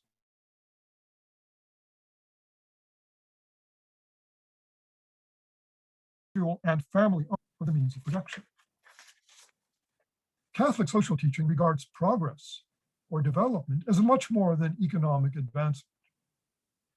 Development, says Pope John Paul in Centesimus Annus, must not be understood solely in economic terms, but in a way that is fully human. In his encyclical Solicitudo Rei Socialis, issued on the 20th anniversary of Pope Paul VI's Populorum Progressio, John Paul II states, I quote, "Development, which is merely economic, is incapable of setting man free. On the contrary, it will end by enslaving him further. Development that does not include the cultural, transcendent, and religious dimensions of man and society, to the extent that it does not recognize the existence of such dimensions and does not endeavor to direct its goals and priorities toward the same, is even less conducive to authentic liberation. Human beings are totally free only when they are completely themselves, in the fullness of their rights and duties. The same can be said about society as a whole," end quote. The Pope further stresses the importance of solidarity. Quote, "The freedom with which Christ has set us free encourages us to become the servants of all. Thus, the process of development and liberation takes concrete shape in the exercise of solidarity, that is to say, in the love and service of neighbor, especially of the poorest. For where truth and love are missing, the process of liberation results in the death of a freedom which will have lost all support," end quote. Faced with the false binary of socialism or communism and capitalism, Catholic social teaching offers an alternative. As it rebuilds its social and economic life, Ukraine has an opportunity to choose this alternative. But has Ukraine learned the lessons of Centesimus Annus and Solicitudo Rei Socialis, and of their predecessor encyclicals, Rerum Novarum, Quadragesimo Anno, and others? Do Ukrainians seek a just socio-economic system where the right of the individual, the family, and the cooperative enterprise to free economic activity is protected from predatory capitalism of the oligarchs? If so, they will have to dismantle oligarchic rule, not by violence, of course, but by persistent reform, which would permit the emergence of a new elite. That new elite should be motivated not just by a natural desire to better its lot, but also by a commitment to social justice and the common good. How will Euro integration affect the prospects of applying Catholic social teaching as expressed by John Paul II in Ukraine? That depends on how the European Union itself develops. If it returns to its Christian philosophical roots, to the legacy of Christian democracy of Konrad Adenauer and Robert Schuman, then a Ukraine that follows the principles of Catholic teaching will easily find its place in Europe. The final binary that we shall deal with is that of East and West. We use the terms East and West in a cultural and an ecclesiological sense. Here, the Pope's approach to the cultural binary is to recognize and accept it. His approach to the ecclesiological binary is to synthesize its two divergent elements. It would be a mistake, however, to identify the Catholic and Orthodox churches with the Eastern and Western church traditions, respectively. For we must not confuse the ecclesiological category of church with the cultural category of tradition. Indeed, there is no one Eastern church, nor is there one Western church, if we remember the Protestant and other Christian churches. The Western Catholic Church alone contains nearly 24 churches belonging to several Eastern traditions. In Ukraine, we have a borderland across which there run two east-west borders, the ecclesiological one and the cultural one. Historically, Ukraine has not been uniformly Orthodox. Protestantism and Catholicism have been present for centuries. Culturally, Ukraine has experienced both a Western Latin Catholicism and an Eastern Byzantine Catholicism. Awareness of the fact that the ecclesiological and cultural borders do not coincide means not only that the Catholic Church has Eastern as well as Western elements in a cultural sense, it also means that it includes Eastern as well as Western ecclesiological elements. That is, churches that govern themselves in a manner similar to that of the Orthodox. Within the Christian communion, the Eastern Catholic churches retain not only their distinct liturgies, spiritualities, and canonical disciplines, but unique theologies. These theologies are distinct from Latin theology, though certainly influenced by it, as well as from Orthodox theologies, though in some cases flowing from them. How did Pope St. John Paul II envision the future of East-West church relations? Such a vision necessarily depends on how one imagines the split between Catholicism and Orthodoxy.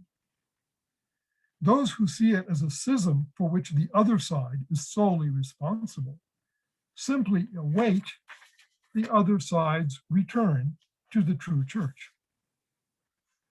Those who see it as the sinful division of the one true church into two warring parts call for their reunion and reconciliation. In his letter of March 19, 1979, to Ukrainian Catholic Major Archbishop Joseph Cardinal Slipy, Pope John Paul II wrote, "The Church has never acquiesced in the sad state of her disrupted unity and has always rendered judgment against it as being contrary to the will of Christ the Lord," unquote.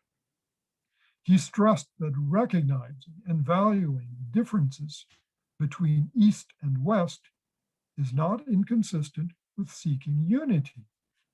I quote, "For however greatly the Church values and distinctly respects the diverse traditions and differences, both of history and of culture, of mind, among peoples which she embraces in her fold, she nevertheless does not cease to search for more appropriate ways whereby that unity might be restored," unquote. In two documents on the occasion of the millennium of the baptism of Rus in 1988, the apostolic letter Euntes in Mundum and the message Magnum Baptismi Donum,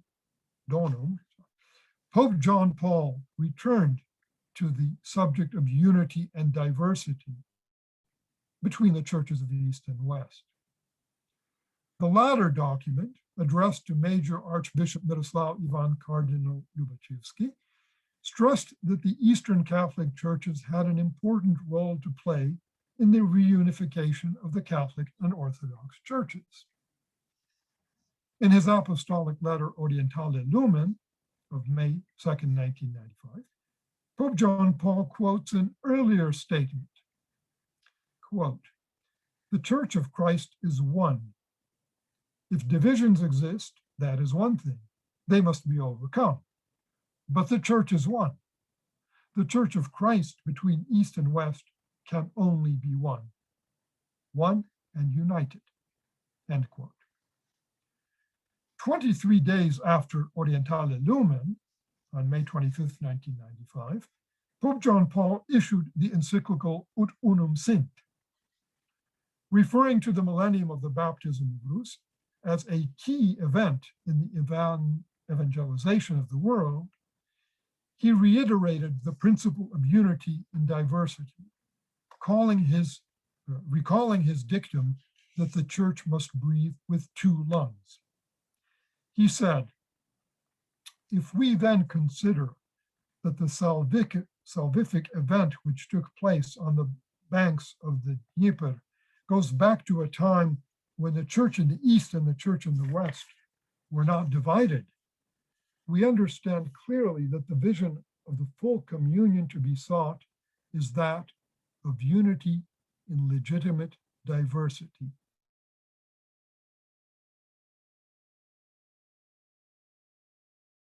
Recognizing and accepting the differences between the churches of East and West, he regards their conflict as a false dichotomy, because the church is in fact one. We therefore should not speak so much of separated churches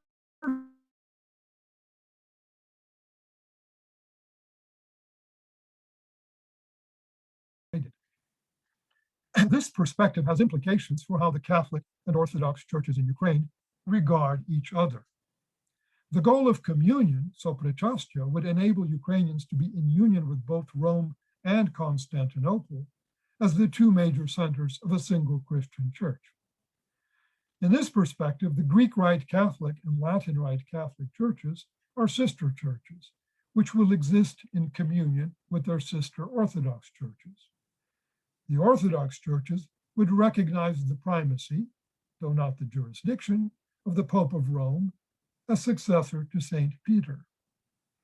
In this scheme, the Petrine office remains distinct from the headship of the Western or Latin Church, whether it is designated as a patriarchate or otherwise, and from the office of the Bishop of Rome. The Patriarchate of the West would be organizationally parallel to the Patriarchate of Constantinople. Pope St. John Paul II's apostolic letter Orientale Lumen was translated into Ukrainian and issued by the Missionaire Publishing Company, as Svitlo Shodu. While it would be difficult to trace its effect on Ukraine, it does remain a subject of discussion. It is likely that the cumulative effect of the Pope's ecumenical statements, along with his 2001 visit, had an effect on Ukraine. The cordial relations between Greek Catholic Major Archbishop Sviatoslav and Metropolitan Epiphany of the Orthodox Church of Ukraine are testimony to this.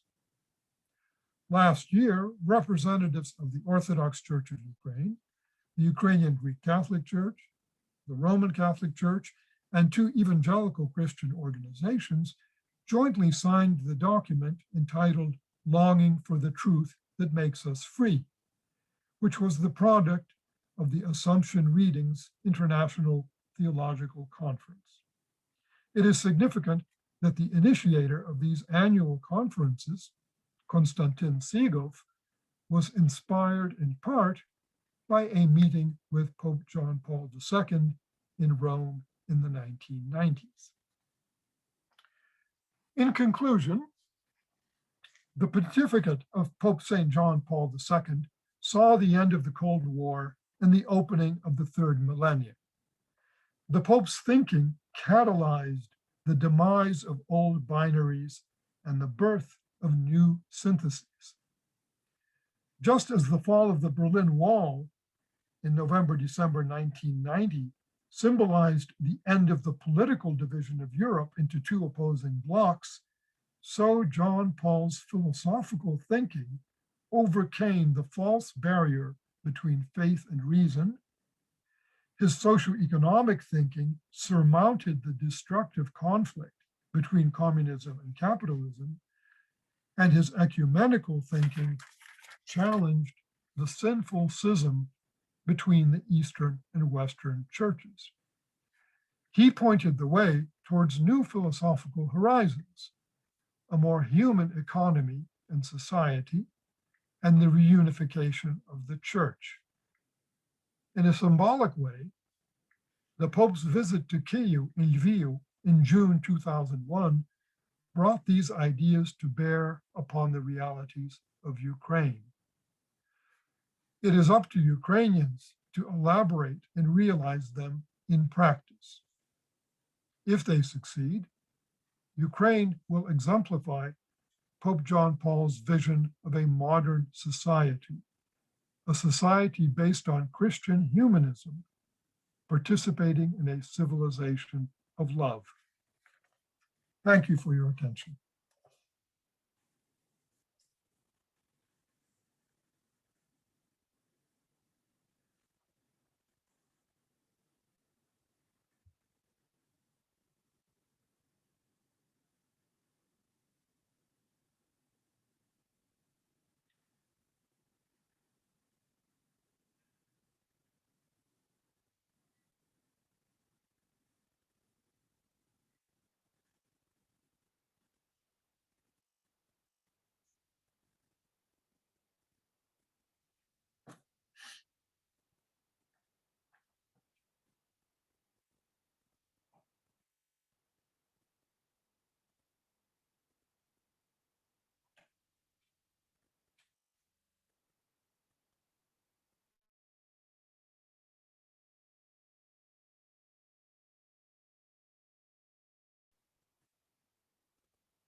acquainted with him until we met in Cambridge, Massachusetts on July 27, 1976. At that time, I was guest professor at Ukrainian literature at Harvard University, and Cardinal Wojtyła, who had been invited by the administration to deliver a lecture for faculty and students. Recognizing the name from the Eucharistic Congress, I naturally decided to attend his lecture on Marxism, which was entitled Marxism Participation or Alienation. I remember sitting in the front row and waiting for the speaker with my paper pencil poised, ready to take notes. However, once the lecture began, I became immersed in the discourse that I promptly forgot to write things down, and as a result, about almost everything that I kind of tell here for my notoriously unreliable memory. The Cardinal read in grammatically impeccable English a fascinating paper on the great moral issues of the 20th century. In it, he took the task Marxist notion that men are reducible to creatures of social, political, and economic structures, explained that even some Marxists themselves have pointed out that the revolutionary transformation of society can bring about new forms of alienation, and went on to consider these forms in greater detail.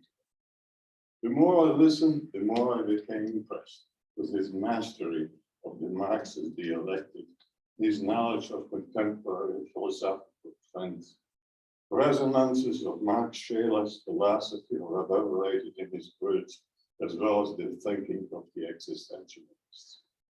But all this, I felt, was modified by the personalism of a Jacques Maritain, the Christian existentialism of a Gabriel Marcel, and integrated through the Catholic bread and shower of the speaker himself. At all times, too, there was astounding clarity and a wholesome lucidity in his delivery, which made his presentation, despite the inherent complexities of the topic, quite easily to follow. Following the lectures, there was a wine and cheese reception, during which some members of the audience approached the Cardinal and chatted with him briefly. I was one of those, except that my conversation with him was of a greater duration than that of other people, because I spoke to him in Polish. The Cardinal, I could sense, was delighted to hear somebody speak his native tongue, even if it was spoken rather poorly. In fact, he was so pleased that he complimented me on my Polish, supplying a word here and there whenever I get stuck. I mentioned him that the conclusion of this paper struck me as somewhat Thomistic, perhaps more than the argument made in his body warranted, and he smiled gently and said, "You're probably right." By that time, I began to feel at ease in the presence, and before I knew it, we were discussing over white wine, among other things, the state of Catholicism in the world, the persecution of the Ukrainian Catholic Church in the Soviet Union, and the spiritual leadership with Peri and Basil the Great, my work as a professor, and the concept of Catholic University. I found him to be amazingly well informed on all kinds of current issues, as well as on various areas of scholarship. He expressed genuine interest in my work in German Ukrainian literary relations, asked me if I had done any work on Polish Ukrainian in literary ties. Upon hearing that I was planning to deliver a lecture at the Catholic University of Lublin next year, a plan that really never materialized, he invited me to visit him in Krakow. And to impress upon me the fact that he meant it, he extended the invitation again when we saw each other the next day at the Harvard Ukrainian Research Institute. 2 years later, he became Pope John Paul II, and I could proudly proclaim, Urbi et Orbi, I know him. This chance or providential meeting in Cambridge, as well as my work for the Patriarch of the Ukrainian Catholic Church, Joseph Cardinal Shripi, led to several encounters with His Holiness. I knew the Pope had a phenomenal memory, but I was most surprised and delighted when during my first audience in the Vatican, he pointed his finger at me and said, "I know this church." Harvard University, isn't it? And this was after he seen millions of people, only really extraordinary. "No, Your Holiness, was sound," I responded and explained. I did have the honor of meeting Your Holiness at Harvard in 1976, where we were sort of missionaries, which brought a smile to his face. Honoris mutant mores, an old Latin proverb tells us.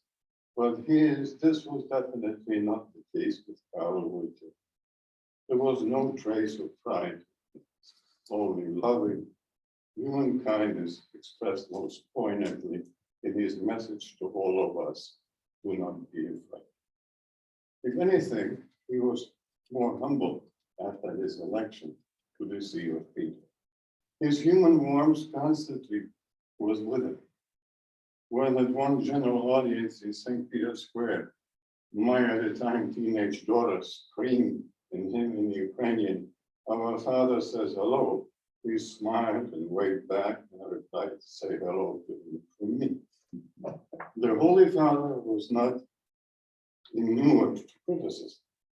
When at one time I thanked him for interceding on behalf of the persecuted Ukrainian Catholics in the Soviet Union, he asked with some concern, but also with a touch of satisfaction, "But did you read how the French newspapers criticized?"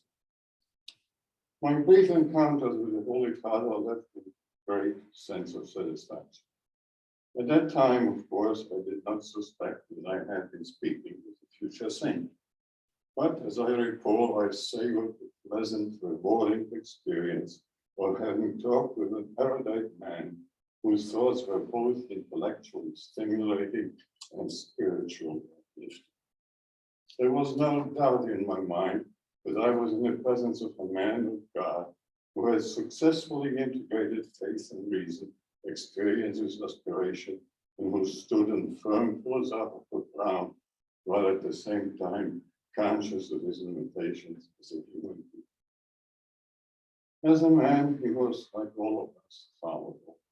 As a pontiff, he was awe-inspiring.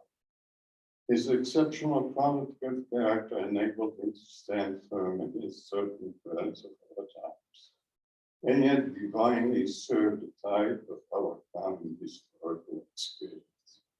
Spanning 2 centuries with a plethora of humankind's unprecedented inventions, innovations, and confounding technologies advancement, including the advent of much wanted information revolution, he was uniquely in tune with both the spiritual needs and the worldly necessities of our age. He was without doubt the right man at the right time. In the end, I came to think of him as a sort of faithful father, with an altogether different meaning than those sensational peasants intend. God needs good people in heaven, says an old Ukrainian proverb. I find solace to comfort in these words. Having labored and suffered and having accomplished so much for the kingdom of heaven here on earth, John Paul II has gone to his Maker to an ensured and blessed eternal peace. Thank you very much for your attention.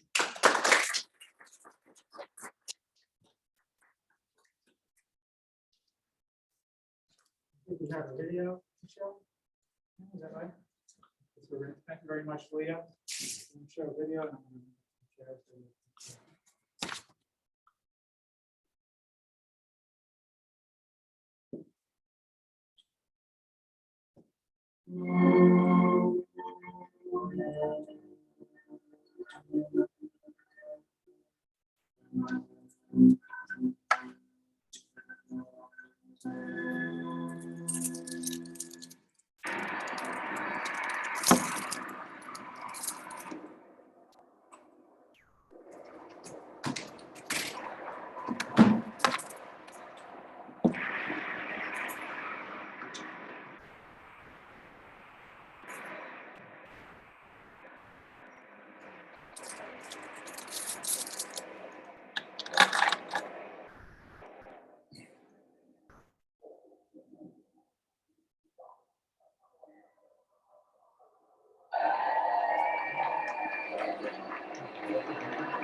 All right, we're going to show one more.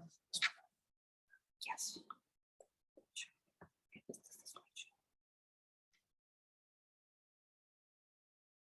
Are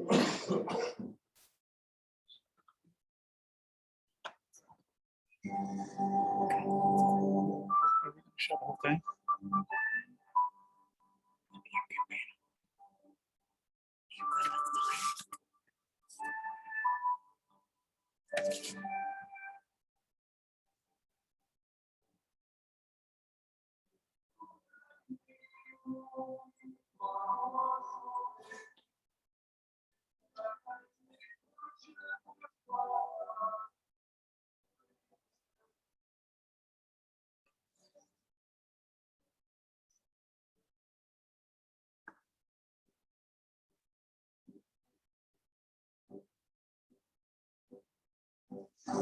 Прийшла пора наповнити,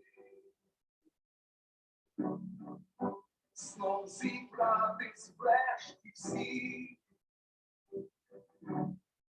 не терпить час, ідуть години, чи буде нам, чи ні. І землю рік світе забув. Пізнавши цілий світ, країні віримо, здобудем, і величі слави світ.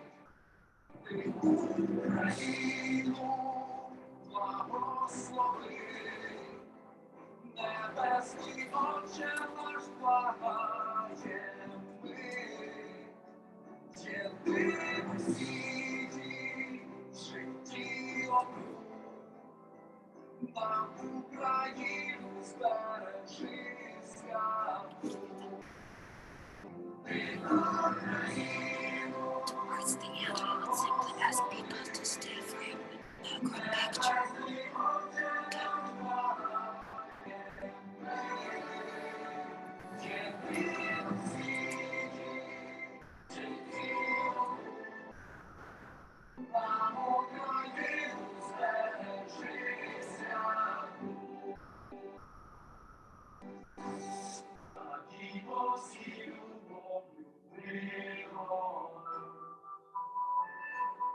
Тисячний величний день, Іван Павло святіший зриву, сміхнув з нас зустріч.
А теперішнім вашим завданням є далі трудитися над великою справою єдності, такою мірою, щоб могли справдитися слова і бажання нашого Господа Ісуса Христа, щоб було одне стадо під одним пастирем.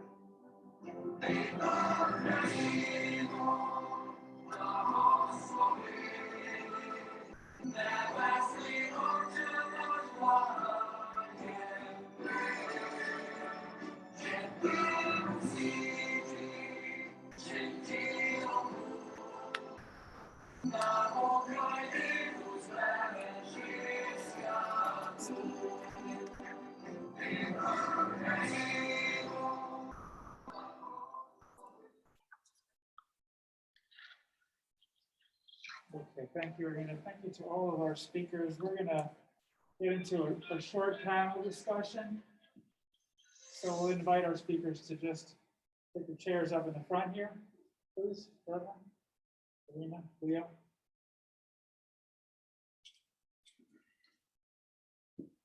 And Dr. Sarkowski is still with us on the computer. So,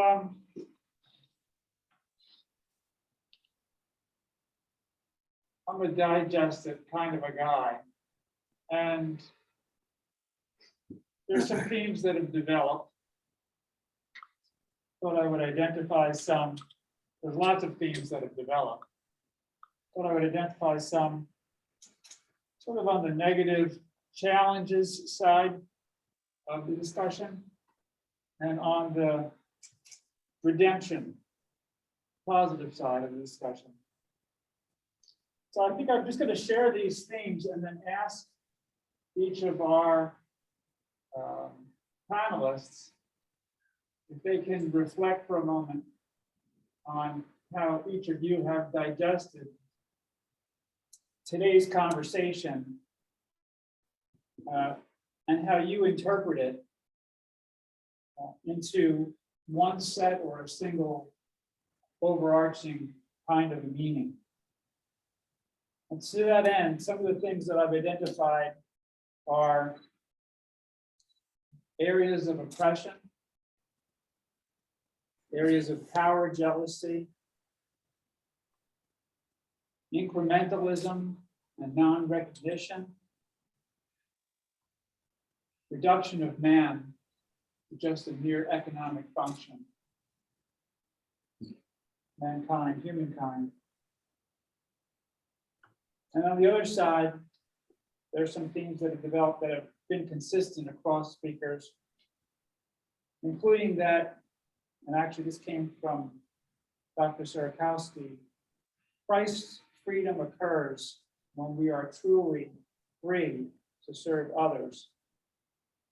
And there's a Christian humanism and a civilization of love that develops as a result of living in the true context of Christ's freedom.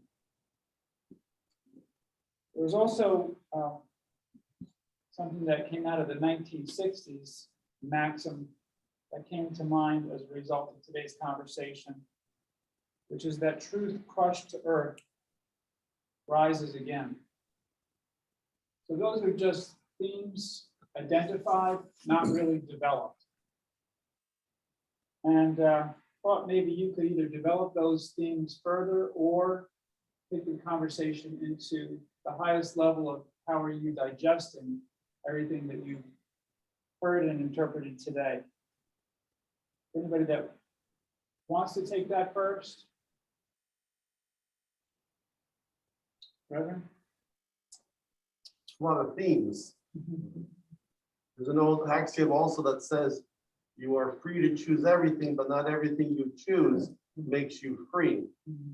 So for me, my particular theme was actually, how does a small church within a very large structure make itself heard? And the papacy, in my opinion, in the United States, has been that powerful caretaker of the minority. The Eastern Catholic churches are a minority within the large Catholic Church.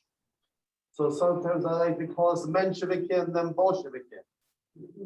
And when you're the majority, inadvertently, you don't understand sometimes why the minority needs something special, why the minority even needs something that the majority already has. So in history in the United States, you often had the champion chant, why not just join us? Why not let us take care of you? And I remember in a movie when the Indian chiefs sat before the US government representatives and the US government said, we will take care of you. We will put you on a reservation. And the Indians replied, while this kind of white man's charity is very good for widows and orphans, but for people who are healthy, men and women, it means you can't take care of yourself. You are injured. You are not a man or a woman. And the chief said, we are men. We are those who can take care of ourselves. We don't need supervision. So the Eastern Catholic churches, by their very existence, I think bear witness to the universality that is at the core of what it means to be Catholicos, universal. So I think the Holy Spirit, through the office of St. Peter, has kept us safe. And when we were misunderstood, and this is the reason that I initially brought up Paul reprimanding Peter, the longest pastoral letter written by a Ukrainian Catholic bishop in the United States, and perhaps in the world, was the 29-page letter written by Bishop Ortinsky, January 11th, 1908, protesting the papal bull As Semper, which violated the very existence of the Ukrainian Catholic Church. So here was the only bishop in the Western Hemisphere protesting, although respecting the authority of the Pope and saying, you've gotten poor information. This is not good for the gospel or the Ukrainian Catholic Church. So I think getting together and living together, whether it's marriage or the church, is not an easy experience. And that's why I think the minority always has to remember its own voice. Respectful, but resounding and unbending.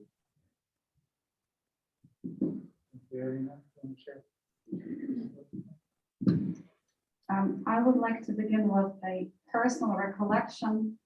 About 7 years ago, when St. Joseph School and Church were closed in Philadelphia, we had a family dilemma where to send our daughter, what school to choose. And we went to maternity BVM located in Northeast Philadelphia.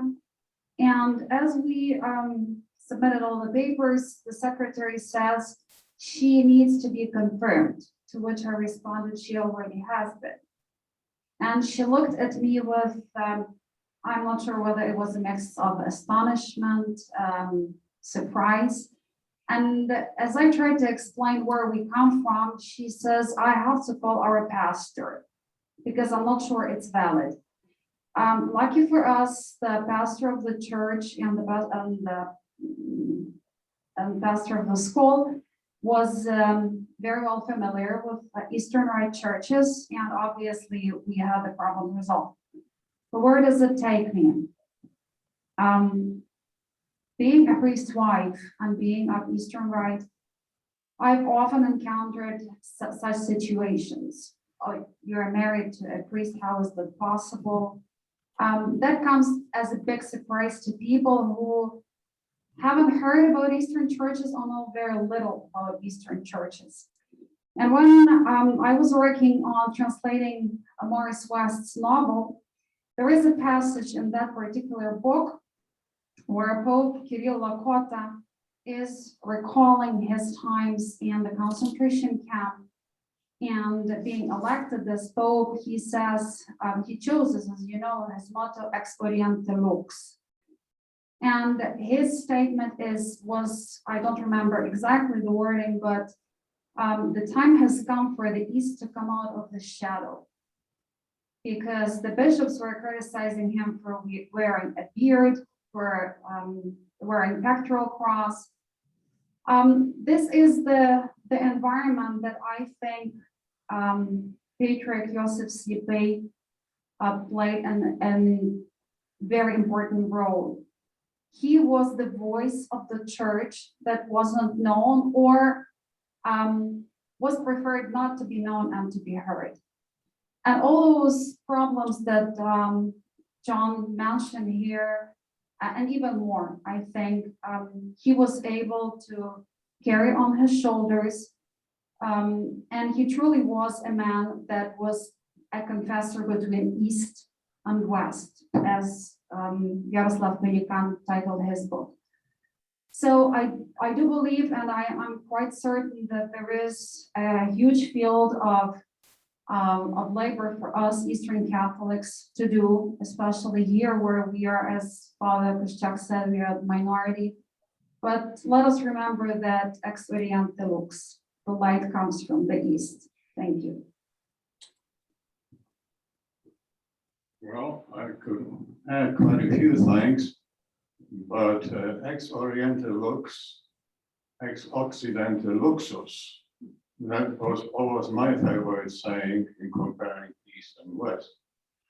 I think this has been a highly successful conference, and I would like to express my thanks and congratulations to Lena, who did it well.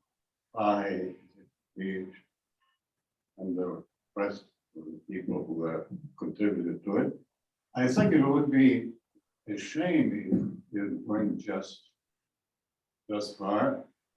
It should be, I think, the results should be in a publication that can be distributed, maybe a cheap one if we lack funds, as we always do, matter of fact. But I think something much was lost, technically, technologically speaking, on an excellent presentation by Sorokovsky. Very good. So that, I would encourage, while thanking you for doing such a magnificent job, I will certainly encourage you and your partners in crime to come up with a good volume on this, maybe an illustrated one, with the help of the Archbishop Metropolitan, who is always willing to share some money with poor people like us. I think we can manage. Thank you very much. Dr. Sorokovsky, Yes, can you hear me? share Can you? a comment If I could borrow or the- two about your Thank you. thoughts on digesting everything here in its totality. Can you hear me? Yes.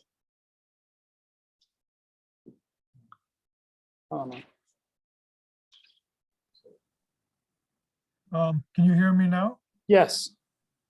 Yeah, okay. Thank you, and thank you, Professor Rudnitsky. Just a few words.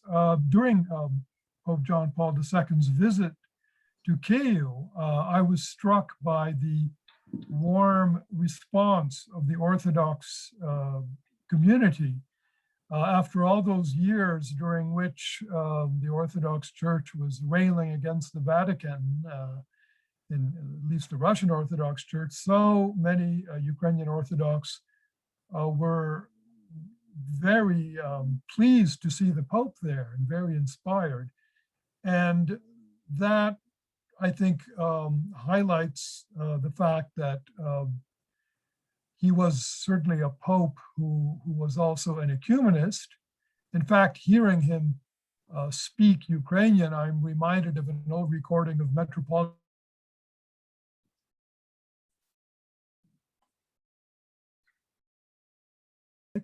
But since this visit, of course, and indeed since the passing of the Pope, we have had the rebirth of or rather the recognition of an independent Ukrainian Orthodox Church, which is now really the chief Orthodox Church of Ukraine.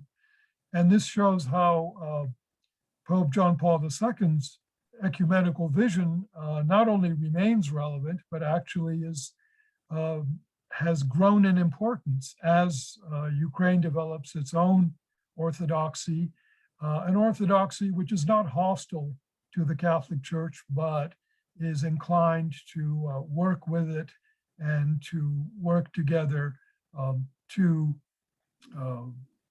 revive and develop the Church of Christ. So I think this is a very promising legacy of Pope St. John Paul II.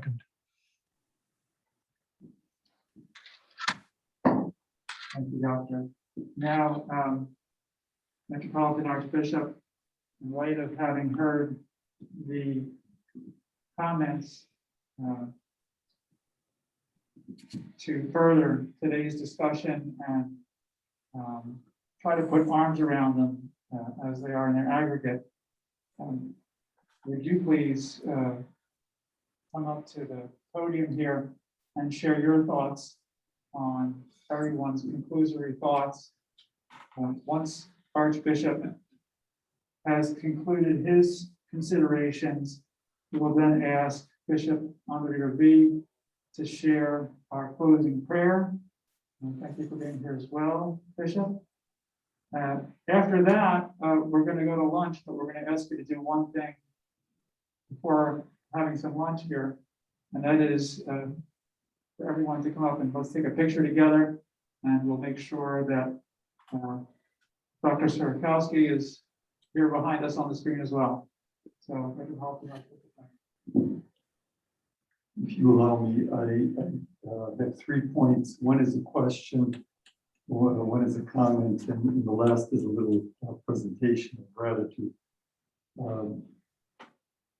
Irina, in her wonderful paper, mentioned that at Harvard Ukrainian Research Institute, Karol Wojtyla said his parents or his mother was Ruthenian. Academician Rudnitsky was there. Do you remember that? Or why I ask is because in many contexts, people say that in Ukrainian context that the Pope's mother was Ukrainian. I asked Cardinal Dziwisz this explicitly. I have no reason to think that he would want to distort the truth, but he explicitly denied that the Pope's mother was Ukrainian. And, you know, some people say the mother of God was Ukrainian.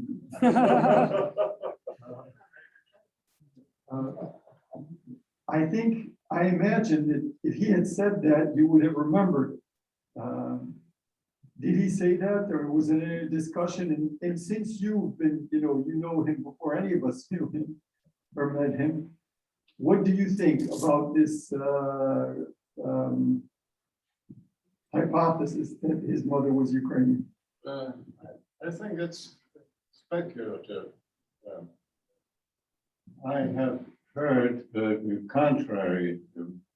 I forget now who it was, one of the ladies, Eva Pitupcheshin, I don't know if the name means something to you, and her colleague, Dr. What's her name? Let's go, thanks very much. They actually said that they posed that question to the Pope himself, and he said no. That's one of the, but I have not heard the Pope say otherwise. I never talked to him about Just, I'm still searching, you know, his private secretary of 40 years or something said, no, it's not true. And Eva Pitupcheshin and Mrs. Klitschko were kind of a team of historians studying history, and they got very interesting access and in many issues. So that's another interesting, let's say, negation of this hypothesis. I would just, as in terms before my little presentation, I'd like to share in a vein that I think particularly Irina and especially Professor Rudnitsky spoke in. but also you did too. Very personal vein. I think these events, his visit, what led to the visit and what came out of the visit has touched many people very personally. Many people, I think, remember, you know, in the generation of a little older than me, they would say, we remember where we were when John F. Kennedy was shot. Millions of Ukrainians have a very distinct recollection of what John Paul II's visit was like. It was really amazing. I've never experienced something of that, let's say, social profundity, something that touched the nation so deeply. And there were so many obstacles. It was only a short time before that Georgy Gongadze was beheaded. And there was a lot of opposition to President Kuchma, who was inviting the Pope. He needed the Pope's visit. I can tell you that I've been told that I was supposed to have a breakfast with the Pope before he came, because he always met intellectuals. And I was in charge of, at that time it was still the Theological Academy. But the hypothesis of my being invited to breakfast was canceled, because this is always how it happens. A Ukrainian priest said, well, you know, his students are protesting against Kuchma and the injustices in Ukraine, and you don't want to add any, let's say,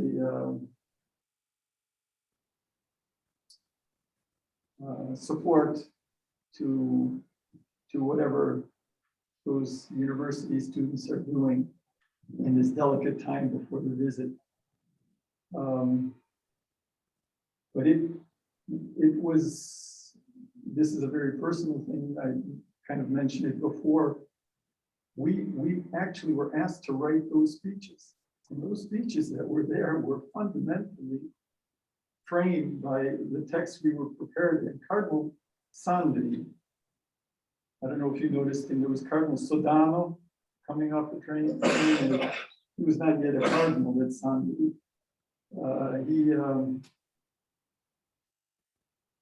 He thanked us for preparing those speeches, and there were North Americans involved. I won't get into all the details. It was a very intense 2-month process of finding authors for each speech, finding quotes from Shevchenko, from Pankov, from Sheptitsky. We had Sheptitsky in there 7 times. And the Holy Father said, I hope his beatification will come soon. And all the social issues and the different economic injustices, the political fears, all the ecumenism. If you look at those speeches, which he spoke Ukrainian more clearly, people would say, than the president of Ukraine, who spoke of Saint Pavlo. Maybe some of you remember that. He was supposed to say Saint Paul, Saint Pavlo, and he said Pavlo. I mean, there were ridiculous moments. There was one hero priest, you know, one of our cowboys, who came up to Kuchma in the Mass, the Liturgy of the Millions, and said, come on, receive communion, don't be afraid. And he forced Kuchma to receive communion. And maybe I'll end my comment with this personal observation about St. John Paul II. You know, he saw through all of this garbage. The conjunctura, the temporary political issues, whether they're the powers of superpowers or little local things. he saw through the differences in the confessions. He knew very well the Russian Orthodox Church didn't want him to come. And of course, he probably heard later that, you know, the ground that he stepped on was re-sanctified by very high church people. He kind of laughed at that. He wanted to do one thing. He wanted to meet people and tell them about Jesus Christ. And it was anybody.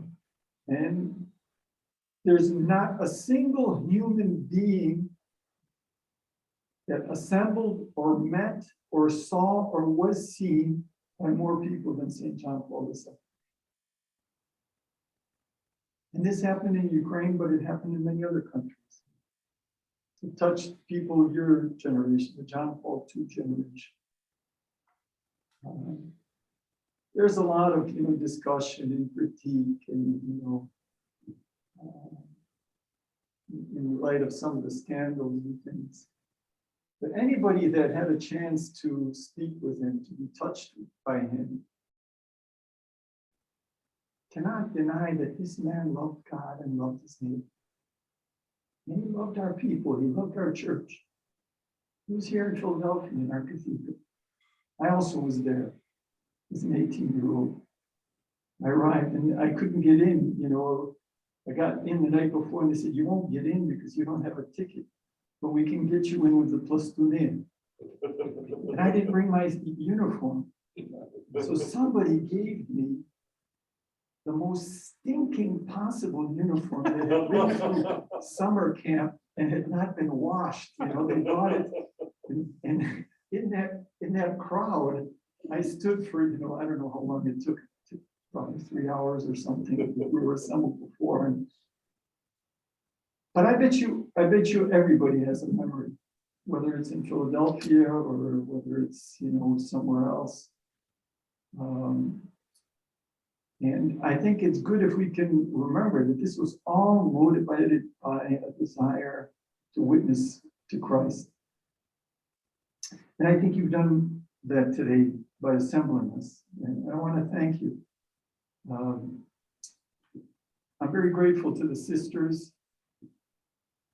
Sister Dorothea and all the sisters, and to you, Sean, for hosting us, Irina for organizing this, and I cannot but recognize Professor Budnitsky and his wife, who have for so many years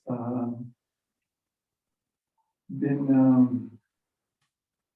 you know, at the helm of the St. Sophia Association. I'm very grateful to you, President, Mr. President, for leading us. I group you in the sisters, but I want to ask Deacon Volodymyr just to give Basilians, the Sister Dorothy, Irina, and the Rudnitskys an Easter egg, which is a sign of our faith in the resurrection. And an expression of our great peace and joy. So thank you to all who have brought us together. Thank you, President. Thank you, Archbishop. Bishop Rabiy.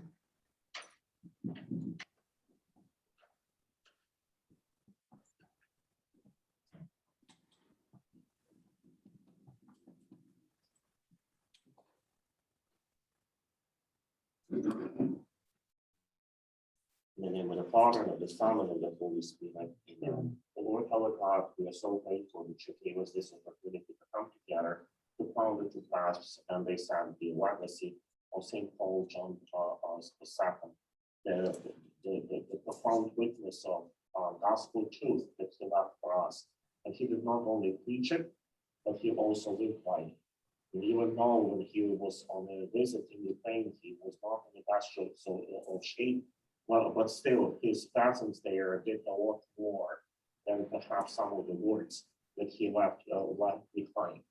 And we give you thanks, O Lord. We give you thanks, O Lord, that she sent somebody like him to Ukraine to boost the church that was coming back to life from years and years of persecution. It truly revived our church, and we still live like that legacy here and right now. Світися, світися, новий Єрусалиме, слава Богу Господня на тобі засяяла. Раді нині веселися, Сіоне, а ти чистая, красуйся, Богородице, до остання Рождества Твоєго. Ім'я Отця і Сина і Святого Духа. Ім'я Отця і Сина і Святого Духа. Ім'я Отця і Сина і Святого Духа. І Христос Воскрес.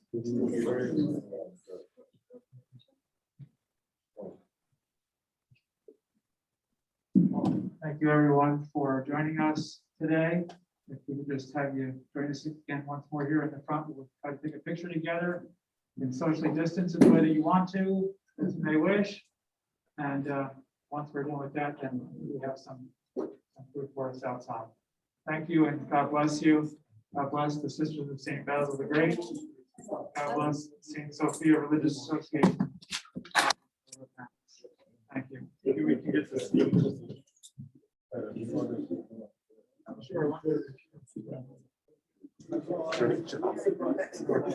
I felt for you. Yeah, well, I wish I could have heard your whole thing. I'm gonna say provided, well, I want to buy some books from the store. They say to see you. yes. I'm